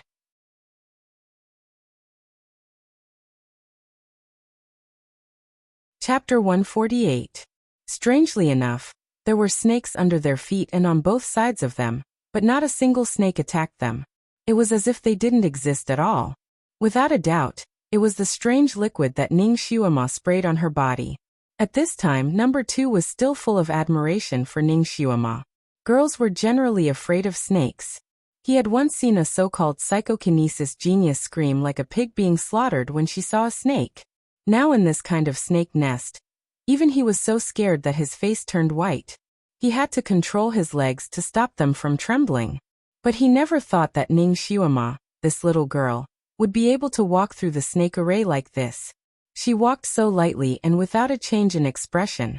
Even a meter-long golden snake fell from a big tree and landed on her neck.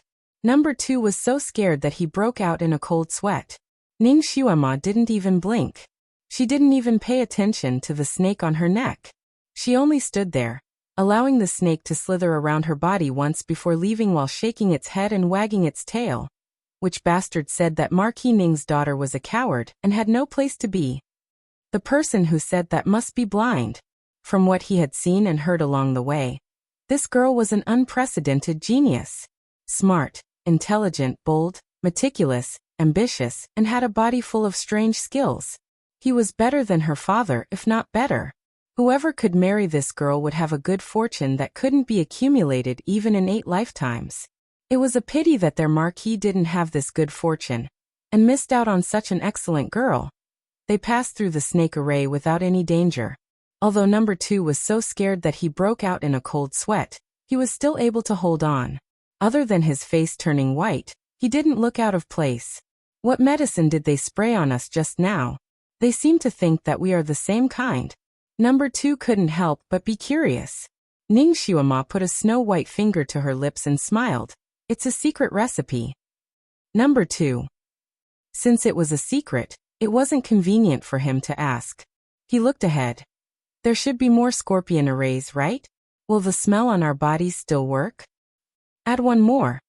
Ning Xiuma's reply was concise and comprehensive. She took out 2 small bottles of medicine and sprayed them all over. This time, the smell was even stranger. It was so pungent that number 2 almost sneezed. Why does it smell like chicken poop?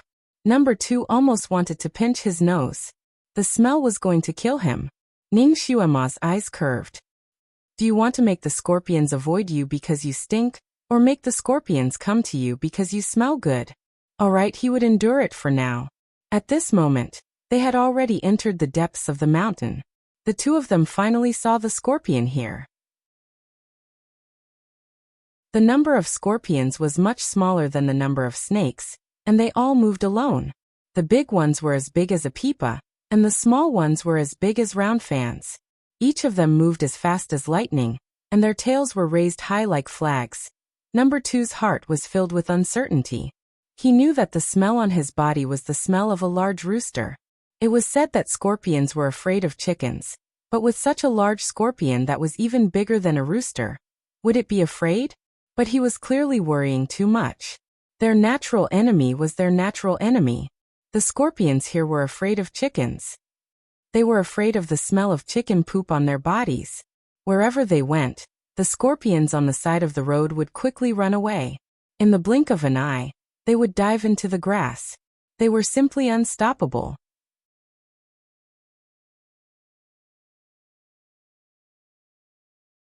Chapter 149. Everyone regarded this place as a dangerous place, but now it seems that as long as you find the right method, this place is very easy to pass. It's not that scary. In the future, if he came here to pick herbs, he would bring a rooster, or smear some chicken dung on his body. It was just that the snake array was not easy. Until now, he still could not figure out what the smell was, let alone concocting it. Don't get any ideas.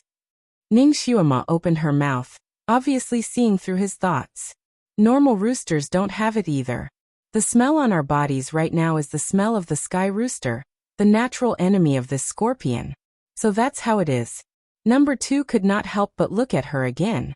The little girl in front of him seemed to be very well prepared, and her research on this place was very thorough. It seems that this little girl did not risk her life to come here.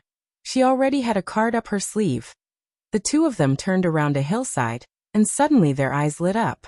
In front of them was a sea of stars. No, it was a field of grass that looked like stars. There were 40 to 50 grasses densely packed together, each of them more than a foot tall. They were light blue in color, and their leaves were round and plump, like little stars. There was a thin layer of frost on top of them, and they were emitting a faint glow from the setting sun, emitting waves of fragrance. Heavenly ice grass. He did not think that there would be so many here. Number 2's eyes lit up, and he wanted to rush over. Ning Xuema gestured for him to stop. Then, she took out a dagger with a crimson luster from her bosom. Take out your weapon. Number 2 was shocked. She didn't want to duel with him here, right? Miss Ning, don't worry. All the herbs here can belong to you. I won't take a single one. Ning Xuema glared at him. Stop talking nonsense. Take out your weapon. I'll smear some medicine on it. There are other kinds of poisonous snakes and scorpions in the grass, and you must use a special medicine to kill them. So that's how it is. Number 2 let out a sigh of relief and handed his sword to her. Ning Xuema took out a transparent medicine and smeared it on the blade, and then handed it to him. Use it sparingly. I only have this much. Remember, we'll each pick one herb and leave. Don't be greedy. She spoke in a dignified manner, causing Number 2 to be stunned. This one can also pick one? Of course. Since you've entered the treasure mountain, how can I let you return empty-handed? This herb can slightly increase your aptitude. Once you pluck it, swallow the leaves immediately. The stalk is inedible. Remember. Number 2's heart was filled with gratitude as he said in a low voice, Thank you. In the vast sky country, no matter what treasure they found, it would belong to their master. Even if there was a large patch of medicinal herbs, their master would monopolize it and would not let them touch a single bit. Only if they had made a huge contribution would they be able to receive the slightest bit of reward from the master. But now, for some unknown reason, he could only pick 2 stalks. Ning Xuema didn't even hesitate to give him 1 stalk. For this kind of girl, even if he sacrificed his life, it would still be hard for him to repay her. Number 2 took a deep breath and said, Miss Ning, can we only pick 2? This humble one doesn't want it. Miss needs it more than this humble one does. Don't talk nonsense. If I tell you to pick one, then pick one. Remember, when you pick the herbs, pay attention to the stalk. Poisonous creatures will fly out from there. Yes, sir. Number 2 replied. Ning Xuema's eyes curved. Good, then let's begin. She flew towards the patch of heavenly ice grass.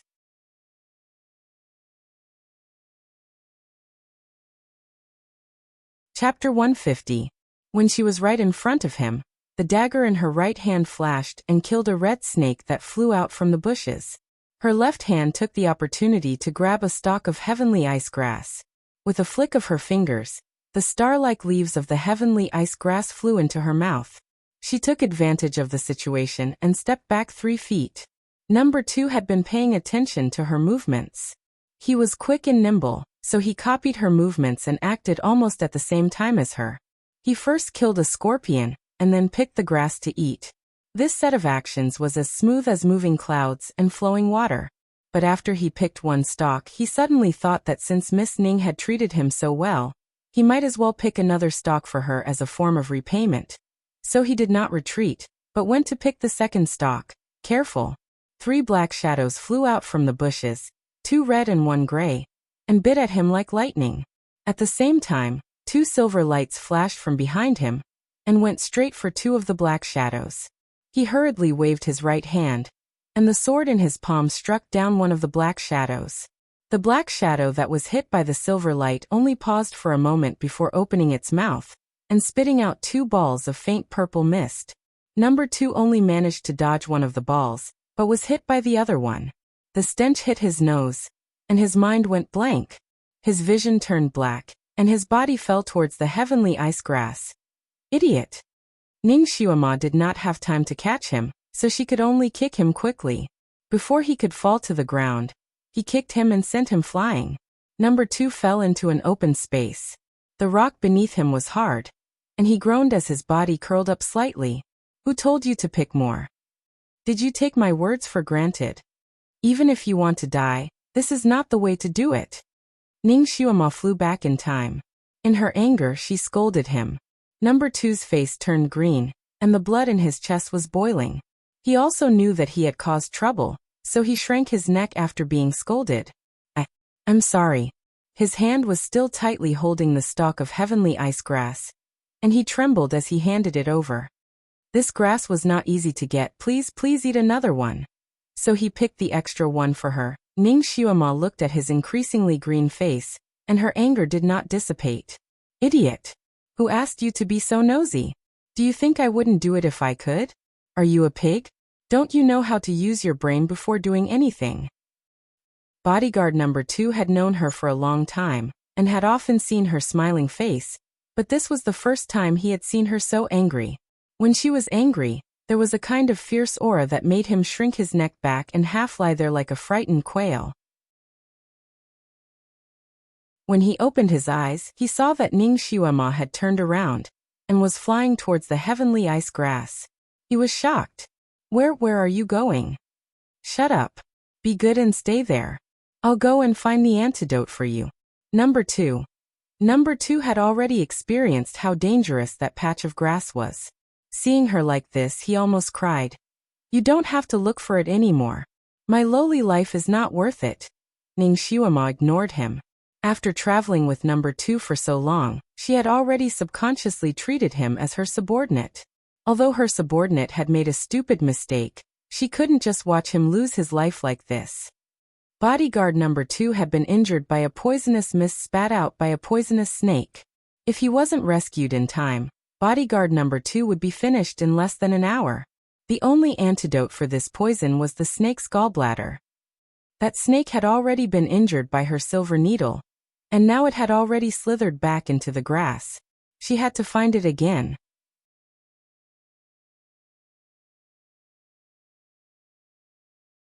Chapter 151. The snakes and scorpions around the heavenly ice grass all had a special characteristic. Every stalk of grass had a snake and a scorpion under it, and they wouldn't cross the boundary between each other. If they only took one stalk, they only needed to kill one snake. But if they took a second stalk, it would arouse the vigilance of these poisonous creatures. They would help each other, and it would be hard to say what kind of attack they would receive. Fortunately, these poisonous snakes and scorpions only cared about protecting their own herbs. As long as they didn't touch those herbs, they would be very obedient and wouldn't attack. They would only stare at the intruder with their small eyes. The poisonous snake that attacked number 2 should be at the place where he picked the herbs, and it should be the 2 stalks right next to him. Therefore, Ning Xiaoma carefully searched for a moment, and finally found the whereabouts of those 2 fellows.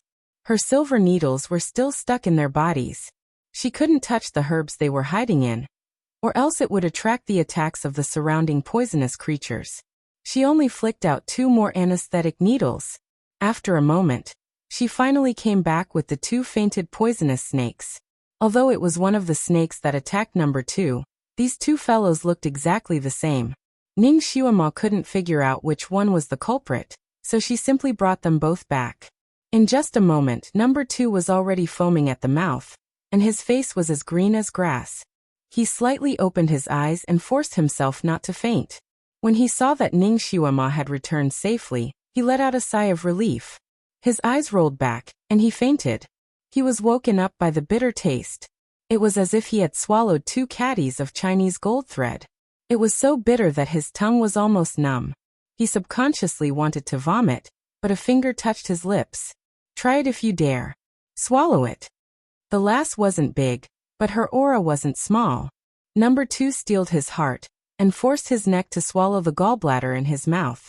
After a moment, Ning Xiaoma looked at his still green face and sighed. It seems like it's not that one. As she spoke, she took out another snake's gallbladder and put it next to his mouth. This one should be it. Come swallow this one. With a bitter face, number 2 had no choice but to swallow the second snake gallbladder. Clearly, this bitter rose gallbladder was the right medicine. His complexion gradually improved, and the dizziness in his head and the pain in his stomach gradually disappeared. His little life could be considered to have been pulled back from the gates of hell by Ning Xiuema.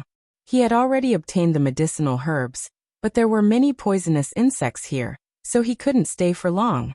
Therefore, after number 2 recovered, Ning Xiuema began to make arrangements for descending the mountain. Although the poison in number 2's body had been neutralized, it was still a potent poison. He did not have much strength left in his body and could only force himself to walk. Ning Xiuema finished tidying everything up and looked at his deathly pale face. "Can you leave or not? Why don't you rest a little longer?" Number 2 shook his head. "No need, going down the mountain is not a problem." He couldn't implicate her anymore. This place was too dangerous. Every second counted. Ning Xiuema didn't force him. Seeing that he was walking steadily, she was relieved. She also wanted to leave this poisonous nest as soon as possible. The two of them used the same method as when they came, and as expected, they were not attacked by any scorpions or poisonous snakes. Just as they were about to walk out of the array of golden snakes, the sky suddenly darkened, and the wind suddenly blew. The golden snakes that were peacefully swimming in the surroundings suddenly panicked and slithered into the cracks, caves, and bushes nearby. In the blink of an eye, more than 1,000 snakes had disappeared without a trace.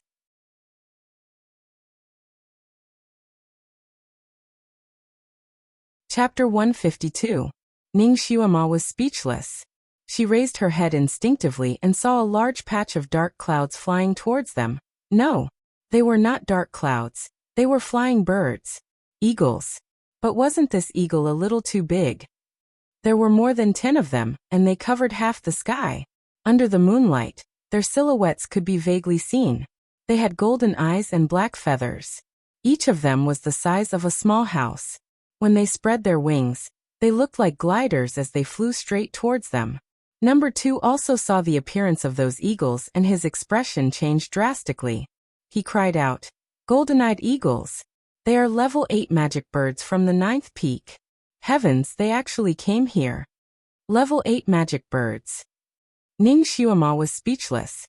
They could not afford to offend them. "Hide!" Ning Xiuema pulled number 2 and ran. Eagles were the natural enemies of snakes.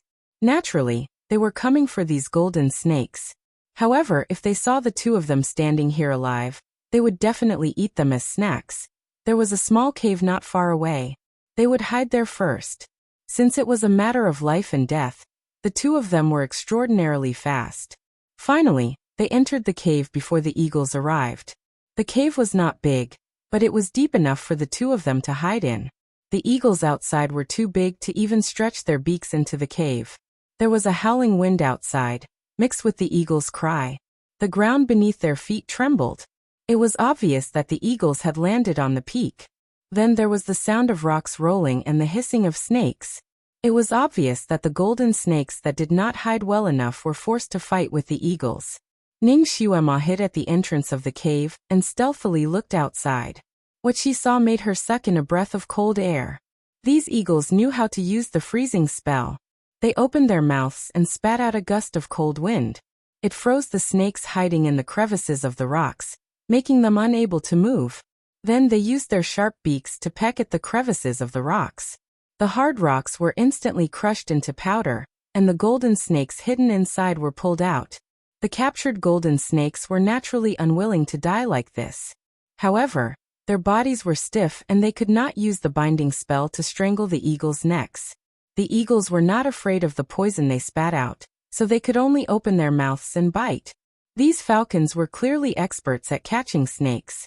The place in their mouths was precisely the snake's 7 inches. When they saw the snake opening its mouth to bite over, they just shook their heads, and the snake drooped down like noodles and stopped moving. The eagles that caught the snake would flap their wings and fly up, meaning that they were on their way back. As most of the snakes hid in caves and crevices, it was not easy for the eagles to catch them. Those that were hidden shallowly were fished out by them in a few mouthfuls. However, those that were deeply hidden could not be reached. Thus, Ning Xiuema once again saw a rather strange scene. The eagles could actually destroy the caves. Their sharp beaks were sharper and harder than any iron tools, and they could dig out a large piece of rock with just one bite. They gradually widened the small holes to make it easier for them to enter. Ning Xiaoma looked at the cave they were hiding in, and was speechless. She did not expect these eagles to have the ability of woodpeckers. Woodpeckers use their beaks to break the bark of trees to catch insects. And these eagles used their beaks to break the stone walls to catch snakes. It was obviously not safe for them to hide in the cave. But if they ran out now, they would be live targets. One of the eagles seemed to have noticed that there were living creatures in the cave and strode over.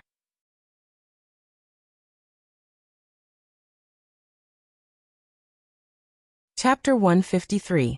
Oh no. Ning Xiaoma retracted her head and walked deeper into the cave with number 2. Be careful. Number 2 pulled her back. She also felt that she had stepped on something slippery under her feet. She was startled and retreated backwards like flowing water. When she lowered her head to look, her body stiffened. Beneath their feet was a large snake. It was about 2 zhang long and as thick as a small bucket. Half of its body was coiled up, and its triangular head was raised high. Its pair of cold green eyes stared fixedly at Ning Xiaoma and Qin Wentian. The cave was dark. Ning Xiaoma's martial arts were still weak and her night vision was poor.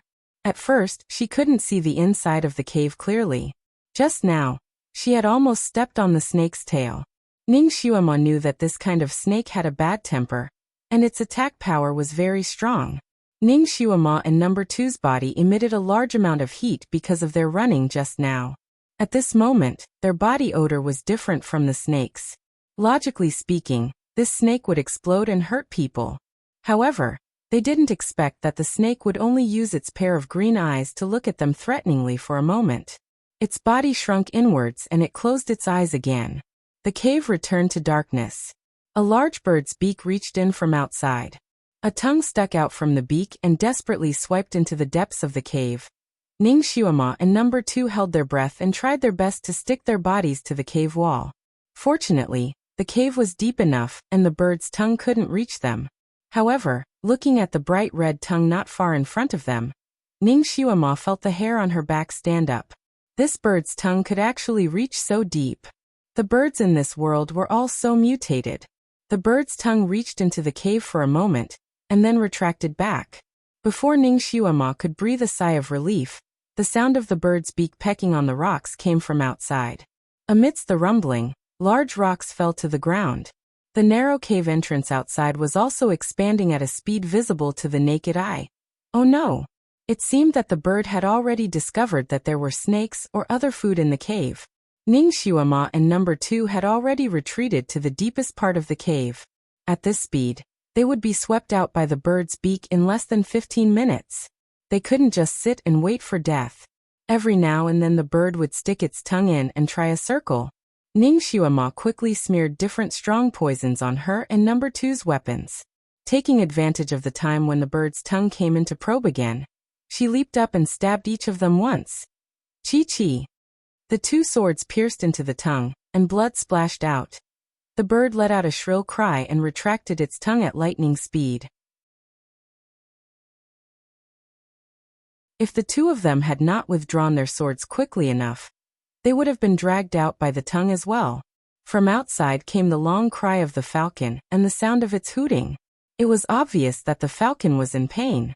After a while, the bird's chirping stopped, and the sound of crazily chiseling stones could be heard.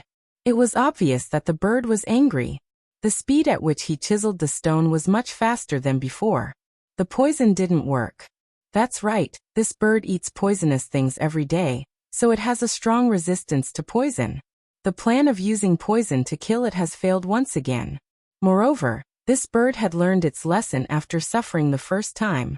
It no longer used its tongue to explore the cave, and only crazily expanded the cave entrance. Hiss! A sound came from behind. Ning Xiaoma and number 2 turned around, and saw that the golden snake had opened its eyes again. It stuck out its long tongue at the 2 of them, and its large head was slowly approaching them. Ning Xiaoma subconsciously retreated, and this time, she retreated in the direction of the cave entrance. There was a huge beak waiting for them at the entrance.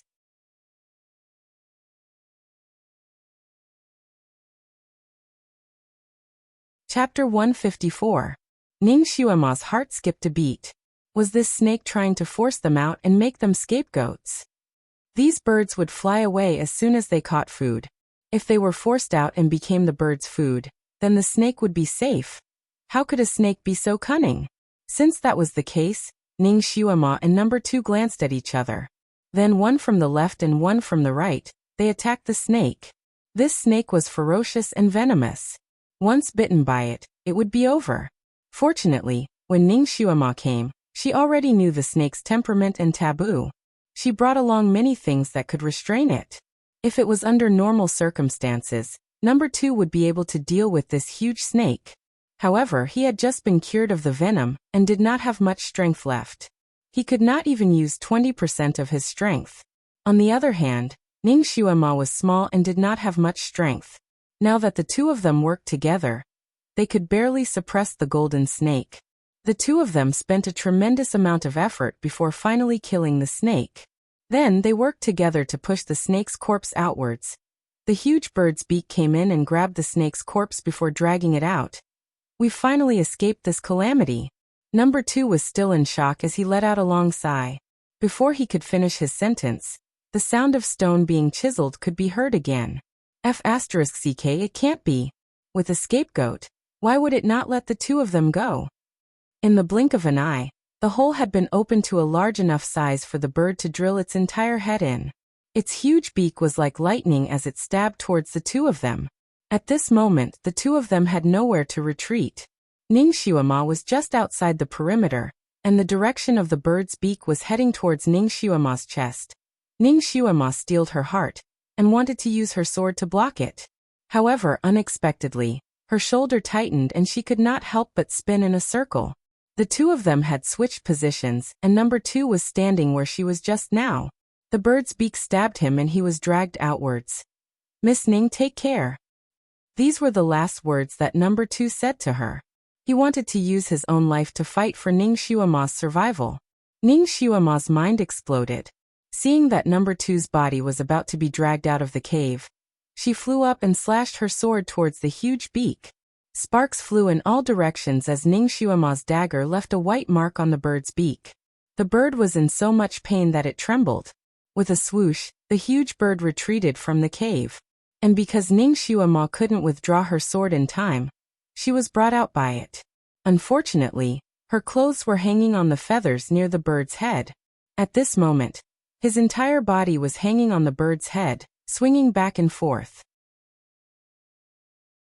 She hurriedly tried to cut off the straps of her clothes, but she didn't expect the bird to fly up into the sky as soon as it withdrew its head. Ning Xuema. She didn't dare to cut off her clothes anymore. On the contrary, she hurriedly wrapped the rest of her clothes around the bird's head. Her hands also tightly grasped the bird's feathers, afraid that she would fall and shatter into pieces. "Miss Ning." Number 2 was actually not dead yet. He was being held horizontally by the bird. Looking at Ning Xuema, his eyes were filled with tears. He didn't expect that this little girl would have the courage to live and die with him. He was too touched.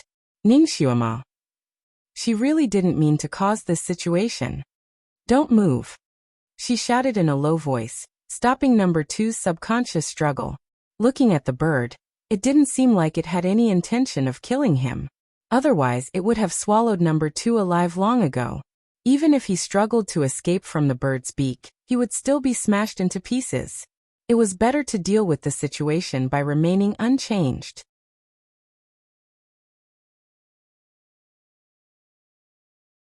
Chapter 155. Number 2 had obviously thought of this as well, and did not dare to move again. Ning Xuema had sat on many flying devices before, but this was the first time she was flying on a bird's head. This bird had a person in its beak and a person on its head. It felt extremely uncomfortable and couldn't help but fly up and down, shaking its head constantly in an attempt to throw Ning Xuema off. High up in the sky, diving up and down, this feeling was 1,000 times more exciting and 10,000 times more dangerous than riding a roller coaster. Ning Xuema's stomach churned violently, and she felt like she was going to vomit. She held onto the bird's feathers tightly as her body was swung back and forth in the air. It was extremely dangerous. Compared to Ning Xuema, Number 2 was much safer. He looked at Ning Xuema with trepidation and kept shouting for her to be careful. Ning Xuema also knew that this was extremely dangerous. 2 of her belts had already been broken by this damn bird, leaving only one hanging dangerously. The main support points were still her hands. She took a deep breath and resisted the nausea from the sudden loss of gravity. She suddenly flipped her body upside down and finally climbed onto the bird's head, lying on top of it. Then, she used both her hands and feet to firmly secure herself on top. Her small body was light, so lying on top of it like this finally made the bird feel less uncomfortable. It was also tired from the tossing and turning, so it simply flew towards the 9th summit of Heavenly Book Mountain. Although Ning Xuema and Number 2's lives were not in danger for the time being, their prospects were not optimistic. The 9th summit was a mysterious place that legend said that only the sect masters of the various sects dared to venture into. Even if a rookie like her and Number 2, who was an amateur, could escape with their lives from the bird's mouth, could they escape the 9th summit alive? Miss Ning, this one has implicated you. Number 2's heart was filled with guilt. Stop talking nonsense and conserve your strength. Ning Xuema did not hold back with him. This was not the time to be polite. It was most important to conserve her strength and seize every opportunity to survive. The speed of this eagle's flight was abnormally fast. The wind was biting cold, making it difficult for her to open her eyes. Riding on the bird's head at such a high altitude would inevitably make her dizzy, so she simply closed her eyes and secretly adjusted her breathing. Although the future was bleak, as long as there was a glimmer of hope, she had to live on. After flying like this for about half an hour, the eagle's flying speed slowed down. Ning Xuema opened her eyes, only to see the mountains and rivers under her body moving backwards at a rapid speed. Countless tall trees flashed past her eyes. She looked in the direction where the bird was flying and saw a rugged black cliff in the distance. Needless to say, the cliff was the nest of the falcons. He absolutely could not allow it to bring them there, or else they would be completely dead. Her eyes searched desperately, trying to find a good place to rest. However, the bird had been flying very high, and there were only trees and rocks below. If she fell, she would be smashed to pieces no matter where she fell. Just as she was feeling a little hopeless, she suddenly heard the sound of a waterfall in the distance. Her eyes lit up. If there was a waterfall, there would be a pool. If they could pass by the pool, they might be saved. She tightened her body and used the dagger to cut off the last piece of cloth that was hanging on the feather. Then she used the cloth to blindfold one of the eagle's eyes. No matter what kind of bird it was, it would subconsciously fly in the direction it could see, and this eagle was no exception. Ning Xuema used this method to adjust the direction of the eagle's flight, and drove it in the direction of the sound of water. The sound of water was getting louder and louder, and not far ahead, a lake appeared. The lake was not small, and the lake water was dark blue. It was obvious that the lake was very deep. Sure enough, the heavens did not want her to die. Be careful, get ready to escape. Ning Xuema gave the order to Number 2. Number 2's body immediately tensed up. Ning Xuema waited until the eagle under her was about to reach the lake. She suddenly grabbed the feather and swung her dagger towards one of the eagle's eyes.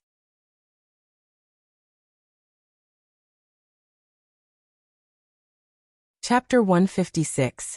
No matter how tough a bird was, its eyes were its weakest spot.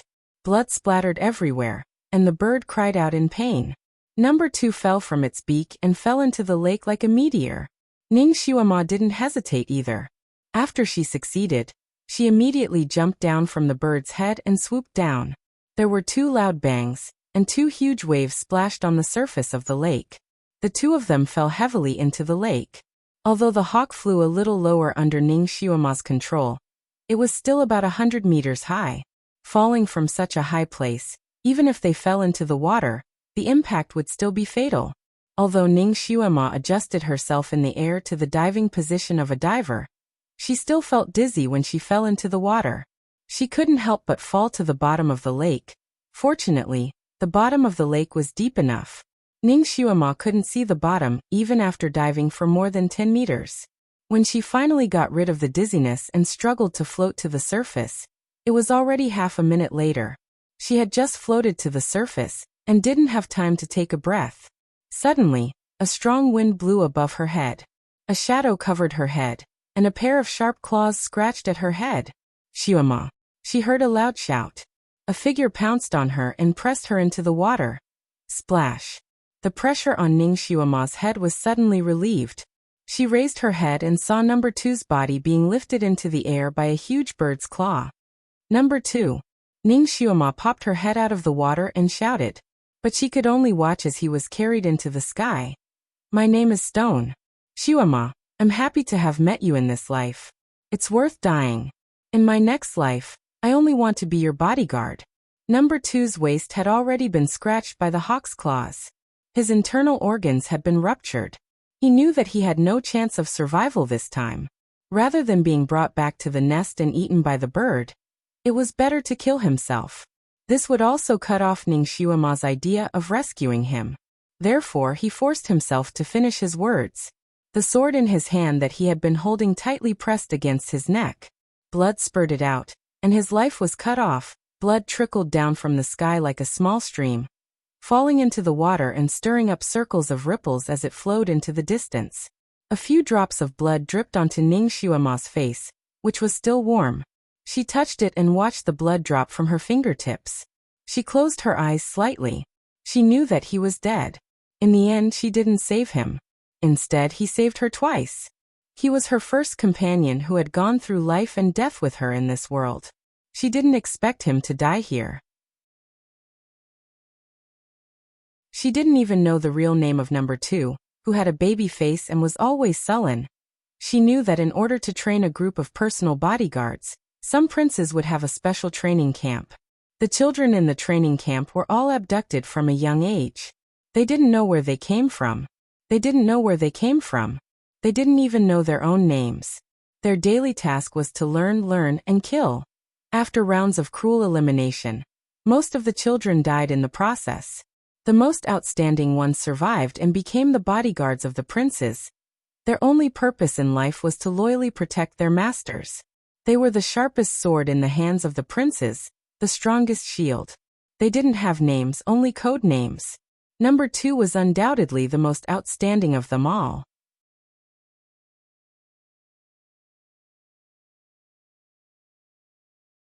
Chapter 157. Number 2 was undoubtedly one of the most outstanding.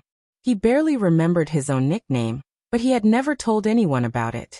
This time, he finally said it to the girl he trusted the most. The falcon was already far away, but there were still bloodstains on the surface of the lake, rippling in circles. Ning Xiuema soaked in the lake and looked at the falcon's back as it disappeared into the distance. She slowly clenched her fists. If she was just a bit stronger, her companions might not have died. She did not want this kind of situation to happen again, so she had to become stronger. She had to survive. The 9th summit was the most dangerous place in the legends. It was not a place where a rookie like her could stay for long, so her main goal now was to leave this place safely. She quickly looked around and saw that there were mountains all around her, surrounding the lake in the middle.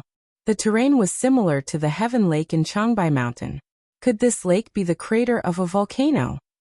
Looking at the peaks around her, her eyebrows rose even higher. There were a total of 8 peaks around her, and each peak faintly corresponded with the 8 trigrams. The 8 peaks all had different shapes. Some were like dragons, some were like tigers, some were like phoenixes, and some were like turtles and snakes in one body. Ning Xiuema's heart skipped a beat. Wasn't this the azure dragon on the left, the white tiger on the right, the vermilion bird on the front, and the black tortoise on the back? These 4 mountains were located in the east, west, south, and north respectively. The other 4 peaks were obviously much shorter, and their shapes were not very regular. They also looked like some animals, but Ning Xiuema could not tell what they looked like. The 8 peaks also had different colors. Some were sparkling like snow. Some were fiery red like the morning sun. Some were dark green like jade. And some were dark like the night. Each had its own style. On each peak, there was a waterfall flowing down. The color of the waterfall was the same as the color of the peak. The waterfall flowed all the way into the lake. This scene was like a dream. Even in a dream, one would not be able to imagine such a magnificent scene. More importantly, This kind of combination of peaks was the easiest to gather the spiritual chi of heaven and earth. In addition, the other 16 peaks of the heavenly book mountain seemed to be worshipping it. Their spiritual chi would also gather towards the 9th summit, so it was not strange for the highest level of magical beasts to appear here. This was a natural holy land for cultivation. If he could cultivate here, he would be able to achieve 100 with half the effort, and his cultivation speed would be astonishing. Was this a masterpiece of nature? Or was it the work of the gods? If it was naturally formed, then it would be too much of a coincidence. If it was man-made, who had the power to move mountains and fill seas? Unless they were immortals. Thinking of immortals, Ning Xuema thought of Dizun. Could it be him? He shook his head again. Impossible. If that person really had such an ability, he definitely wouldn't have stayed on this continent. Instead, he would have ascended to the heavenly court to become an immortal. Perhaps it was really natural, a masterpiece left behind by God in this world. The most beautiful place was also the most dangerous place.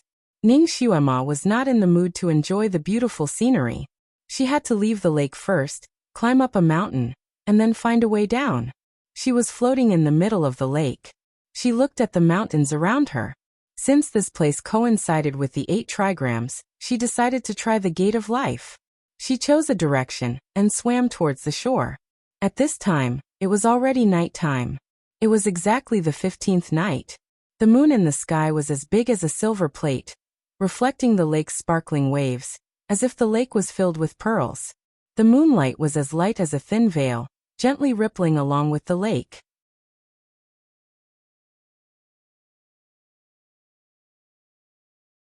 Chapter 158. Ning Xuema felt as if there was a weak electric current in the lake. While she was swimming, she could feel the electric current flowing into her body. The feeling was similar to when she was in the hot spring in the Crown Prince's residence. In fact, the feeling was much stronger. Was this lake the place where the spiritual energy of heaven and earth was refined and mysterious? Therefore, the heaven and earth spiritual energy was the most majestic. Even a trash like her could feel it so strongly. If a genius were to come here, 3 days of cultivation here would be equivalent to 3 years of cultivation elsewhere. Strange, such a treasure mountain. Even if only the sovereign could come here, they should have thought of ways to take over this place and build a cave residence or something, right? At the very least, they should have come here once every few days. It was not like what Ji Yin Huang said, that the sovereigns did not come here often. They might not even come here once in 8 to 10 years. This was a little illogical. Ning Xuema actually wanted to soak in this lake for a while longer. Maybe if she were to soak in this lake for 10 days to half a month, she would be able to become a pillar of the sect. However, she had not eaten anything for almost half a day and had risked her life for so long. She was so hungry that her heart was stuck to her back. She was anxious to find a place to rest and eat something to replenish her energy. The bright moon in the sky was like a plate. In her hungry stomach, it looked like a large sesame seed cake. She could not wait to take 2 bites out of it. She swam for a while and suddenly felt that something was wrong. With her swimming speed, she should be close to the shore. However, when she looked forward, she was still so far away from the shore. It was as if she was going in circles. Strange, no matter which direction she looked at, it was clear and picturesque. She could even see the shapes of the plants by the lakeside clearly. When she swam, she could clearly see the water traces in front of her, but she could not swim to the shore. It was as if she had encountered a ghost wall. Ning Xuema had walked the path at night many times. She had also walked in the deep mountains and forests. She had even ambushed at the mass grave. She had also encountered a ghost wall before. However, the ghost wall was surrounded by fog, and she could not see the path. It was not like the current situation where she could see everything clearly. To be on the safe side, she cut her finger and used her blood to draw a simple spell to break the ghost labyrinth. She had learned this method from an exorcist. Although she had only learned it once, it was effective in breaking the ghost labyrinth. But now she had used her most powerful method, but it didn't work. She was still in the middle of the water. There was something strange about this lake. Could it be that he was heading in the wrong direction?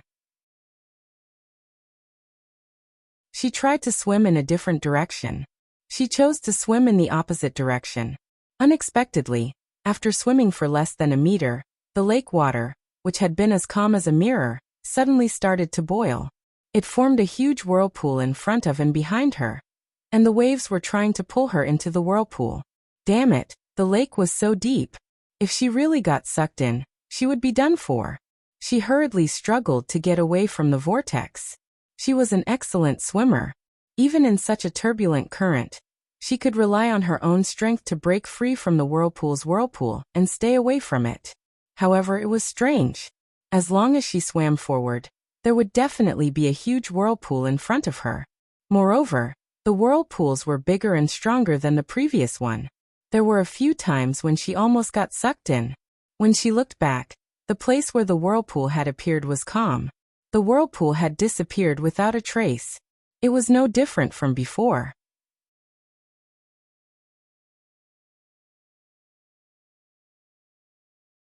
Chapter 159. Ning Xuema didn't dare to take any more risks, so she turned around and swam back. The moment she swam back, the turbulent water around her immediately became gentle again. The blue waves were boundless, and the water was as clear as a mirror. She was speechless. Was it an illusion? But she clearly felt the huge pulling force of the whirlpool. It didn't seem to be an illusion. She tried to swim in other directions, but every time, she encountered all kinds of dangers. For example, Xiangnan encountered a huge magical beast that looked like a legendary water monster. It jumped straight up from the water, and she almost swam into its big mouth. At first, she told herself that it was an illusion and she didn't need to pay attention to it. But when the water monster's tail hit her waist almost broke. Only then did she believe it was real. Fortunately, she was smart enough to only be hit by the monster's tail. Otherwise, she probably would have been cut into 2 pieces. She saw that the situation wasn't good, so she had to turn back. Only then did the monster disappear. She didn't have any luck in other directions either. In some places, an erupting volcano appeared in front of her, and the red magma came crashing down. If she hadn't dodged quickly, she probably would have been burned to a crisp. In some places, it was like a muddy quagmire. Even a goose feather couldn't float. Ning Xuema believed that once she fell into it, she would never be able to get out of it. She tried all 8 directions.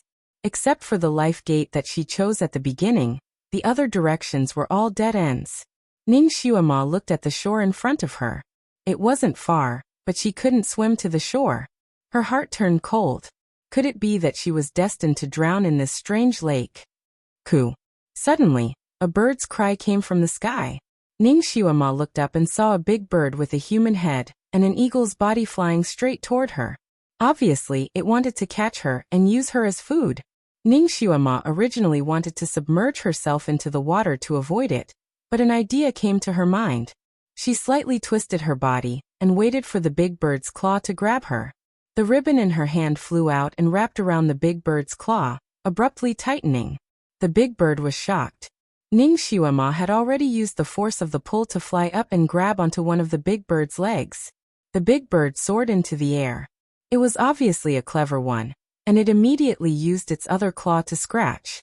However, in this kind of life and death situation, Ning Xuema's body was exceptionally slippery. Furthermore, its thigh was thick, which acted as a shield for her. It didn't manage to scratch her. Instead, it scratched its own thigh until it was dripping with blood. The big bird scratched a few times in succession, but to no avail. He lowered his head and spat fire at her, but she dodged quickly. Not only did the fire not touch her, but she also burned the hair on her legs. This time, the big bird had no more curses. It had to give up the idea of getting Ning Xuema down for the time being. It flapped its wings and flew back to its nest. This was also Ning Xuema's goal. As long as it took her away from this strange lake, she would think of other ways to escape.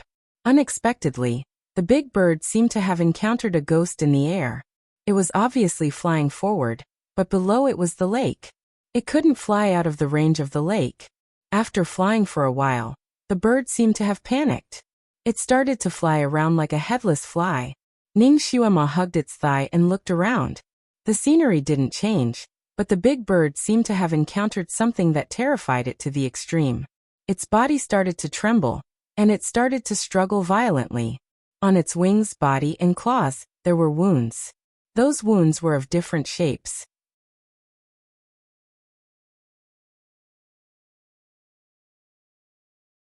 Chapter 160. There were wounds on its wings, body, and claws. The wounds were of different shapes. Some looked like they had been torn apart, some looked like they had been injured by a sharp weapon, and some looked like they had been pecked by something. Ning Xuema was shocked. It seemed that the bird had been attacked by the illusion just like she had been in the water. Moreover, it was a real attack. A cold wind suddenly blew toward Ning Xuema. The wind was fierce and had a strange fishy smell. Ning Xuema reacted quickly. Once she realized that something was wrong, she immediately let go of her hands and fell into the lake again. Almost at the same time, the bird let out a miserable cry. Its 2 legs had been cut off by something. It lost its balance and fell into the lake. This bird was obviously a non-swimmer. It flopped in the lake a few times and slowly sank to the bottom. The lake returned to its previous calm. The lake rippled gently as if nothing had happened.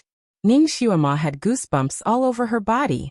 It seemed that not only was there something strange in the lake, but there was also something strange in the sky above the lake.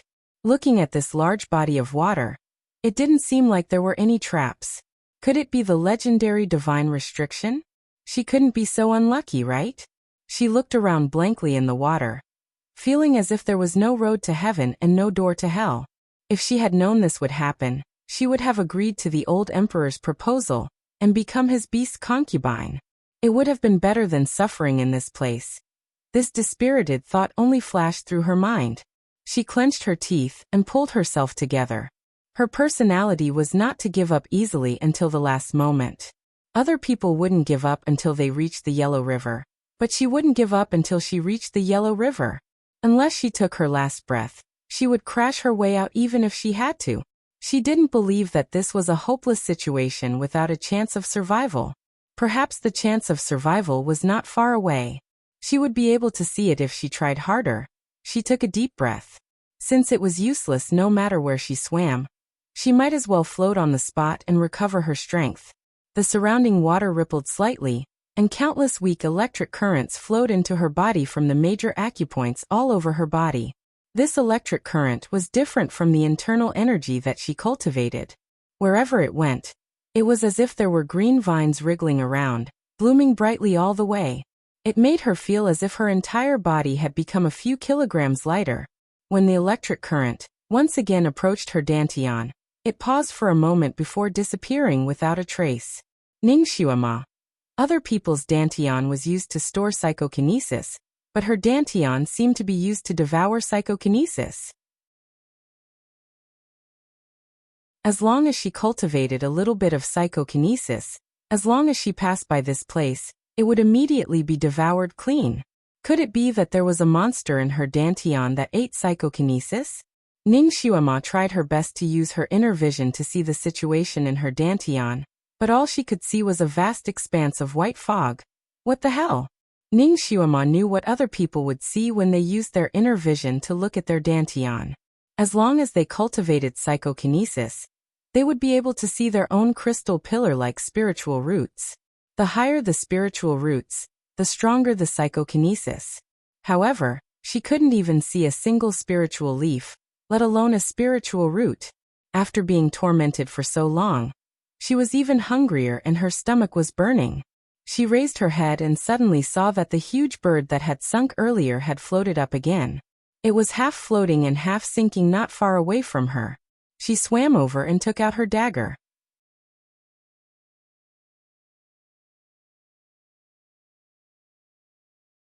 Chapter 161. This bird did not have copper skin and iron bones, but its meat was very easy to cut. She easily cut off 2 pieces and stuffed one into her mouth, ignoring the smell. This bird was ugly and its meat was quite tough, so it was more strenuous to chew than chewing cowhide. Ning Xuema straightened her neck and swallowed 2 pieces, then couldn't eat anymore. That's right, according to number 2, all the magical beasts here had crystals in their bodies. This bird was produced by the 9 peaks. so it must have reached the 8th level of psychokinesis.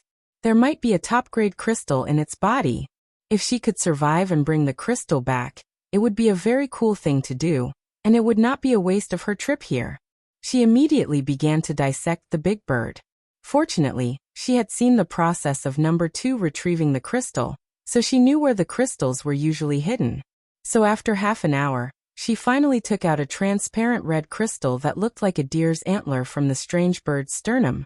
This crystal was less than a foot long, and its diameter was less than an inch. It looked very small and delicate. Ning Xuema turned the crystal over and over to examine it. This crystal should not be as good as the one inside the flying dragon centipede's body, right? It seemed that the crystals produced by the 9 peaks were not as good as the crystals produced by the 6th and 7th peaks. She held the crystal and wanted to feel the spiritual power on it, but she did not expect that as soon as she tried to use her spiritual power, she felt a stream of energy from the crystal enter her palm. Her entire arm felt as if it was electrified, and immediately went numb. This numbness spread very quickly, and in the blink of an eye, it spread throughout her body. She felt as if she had turned into a hard wooden stake in an instant. She wanted to throw away the crystal in her hand, but she couldn't. She could only feel the hot stream of energy crazily flowing through her body, and in the blink of an eye, it had also reached her dantian. Then just like before, it disappeared in the blink of an eye without even a spark.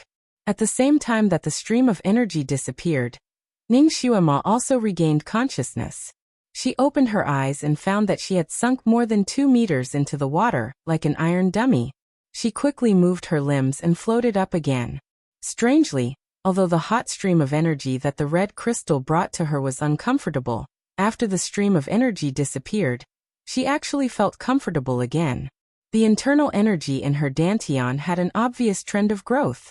Looking at the red crystal in the water again, she was shocked. The red crystal that was as red as the morning sun had now turned into a gray-white bone.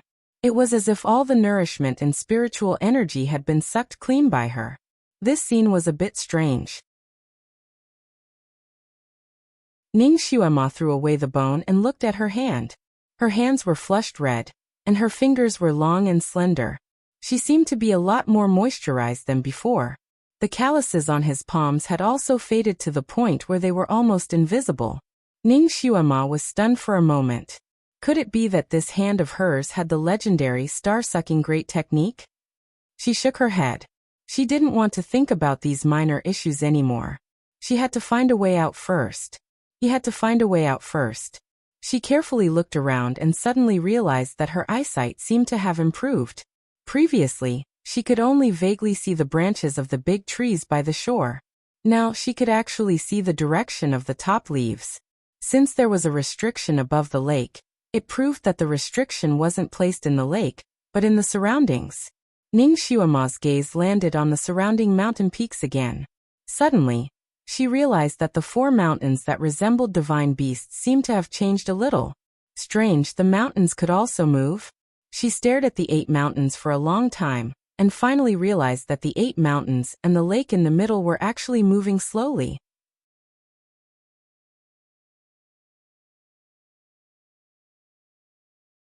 Chapter 162.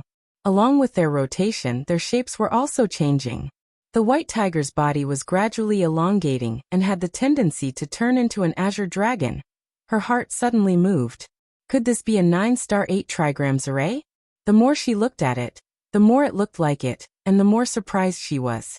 She had seen the 9-star 8 trigrams array in a book before.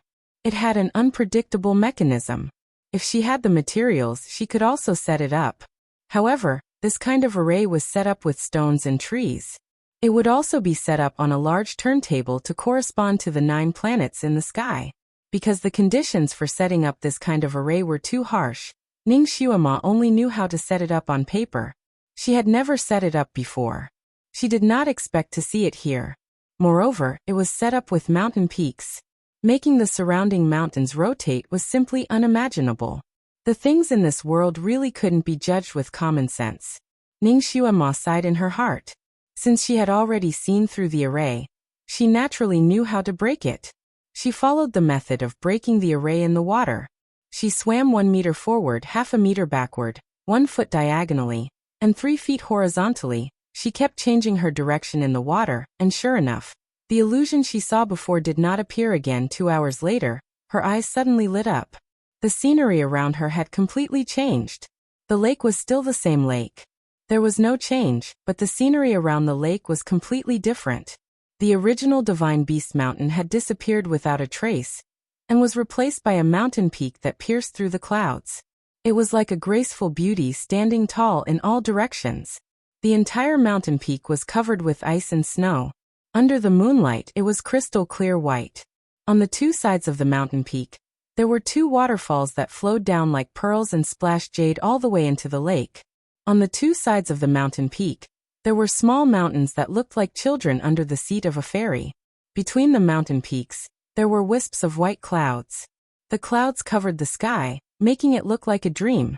At a glance, it was as if a high and mighty fairy was leading a group of fairy children on a tour of the world.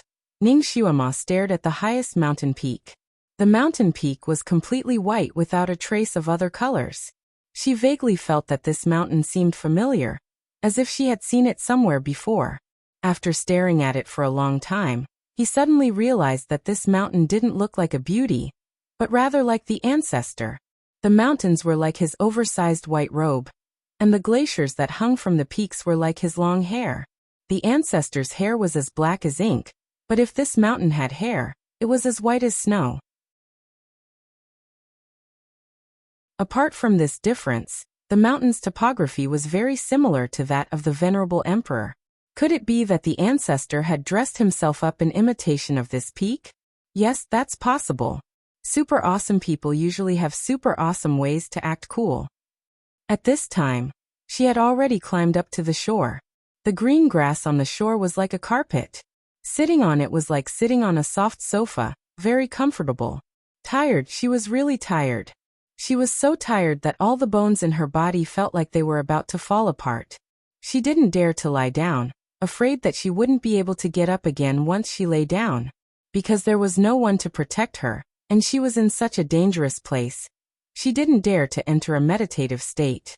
She just closed her eyes and panted. Her divine sense was still constantly paying attention to the movements around her. Suddenly, she seemed to notice something. She suddenly opened her eyes and turned her head to look at the lake behind her. Then, she froze there.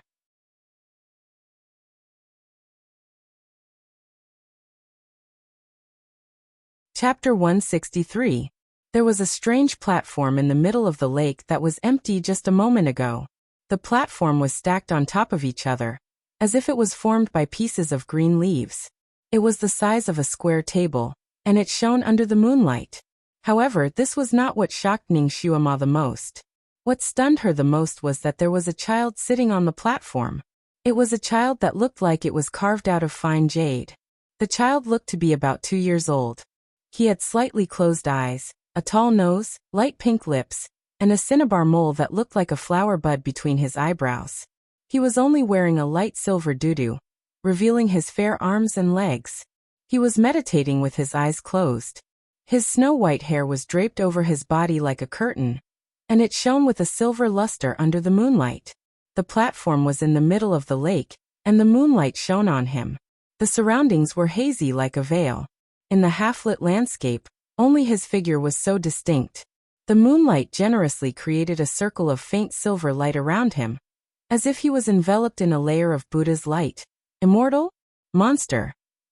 Or a mountain elf? Ning Xuema stared at the child, and a few guesses flashed through her mind. Naturally, she did not think that he was human. After all, this was the 9th peak that normal people could not enter. No child would come here by accident. She held her breath, and her eyes fell on the cinnabar mole between his eyebrows. The shape of the cinnabar mole looked a little like a ginseng flower. Could this be a ginseng baby? Ning Xuema's eyes lit up. She looked at his fair arms and legs, and the image of a fat ginseng flashed past her eyes. Ginseng was a great tonic. It was said that ginseng would take a human form after 100 years, a head and a face after 500 years, and all 5 senses after 1,000 years. It could only transform into a human form after 10,000 years. Usually, it would be in the shape of a baby. There were countless legends about ginseng babies among the people, but the most famous one was that one could live forever after eating one. In the legends, Zhang Guolao became an immortal after eating a ginseng spirit. This place was deserted, and the lake was so strange that no one would be able to come here in 10,000 years. It was not impossible for a ginseng to cultivate into a human form. She didn't expect to bump into one when she came here by accident. How lucky! Since she had encountered him, she would not let him go.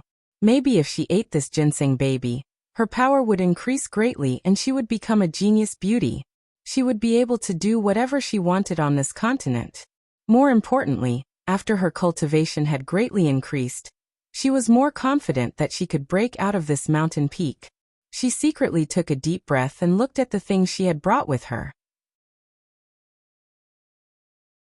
She needed silver needles and red threads to catch the ginseng essence. There were silver needles and silk threads, but unfortunately they were not red. However, this was not a problem for her. She gently cut her finger with a short knife and dyed the thread red with blood. Then he put it into a small sealed bottle. When everything was ready, she slipped into the water again. She was an excellent swimmer. She could swim underwater for 3 minutes without needing to breathe. She swam underwater like a silent barracuda and moved towards the platform. Nearer still. The distance was about 500 meters. Ning Xuema only took 2 breaths along the way. In between breaths, she glanced at the boy again.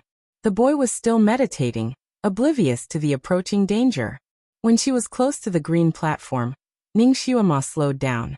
She first gathered her strength in the water and held the silver needles in her hand.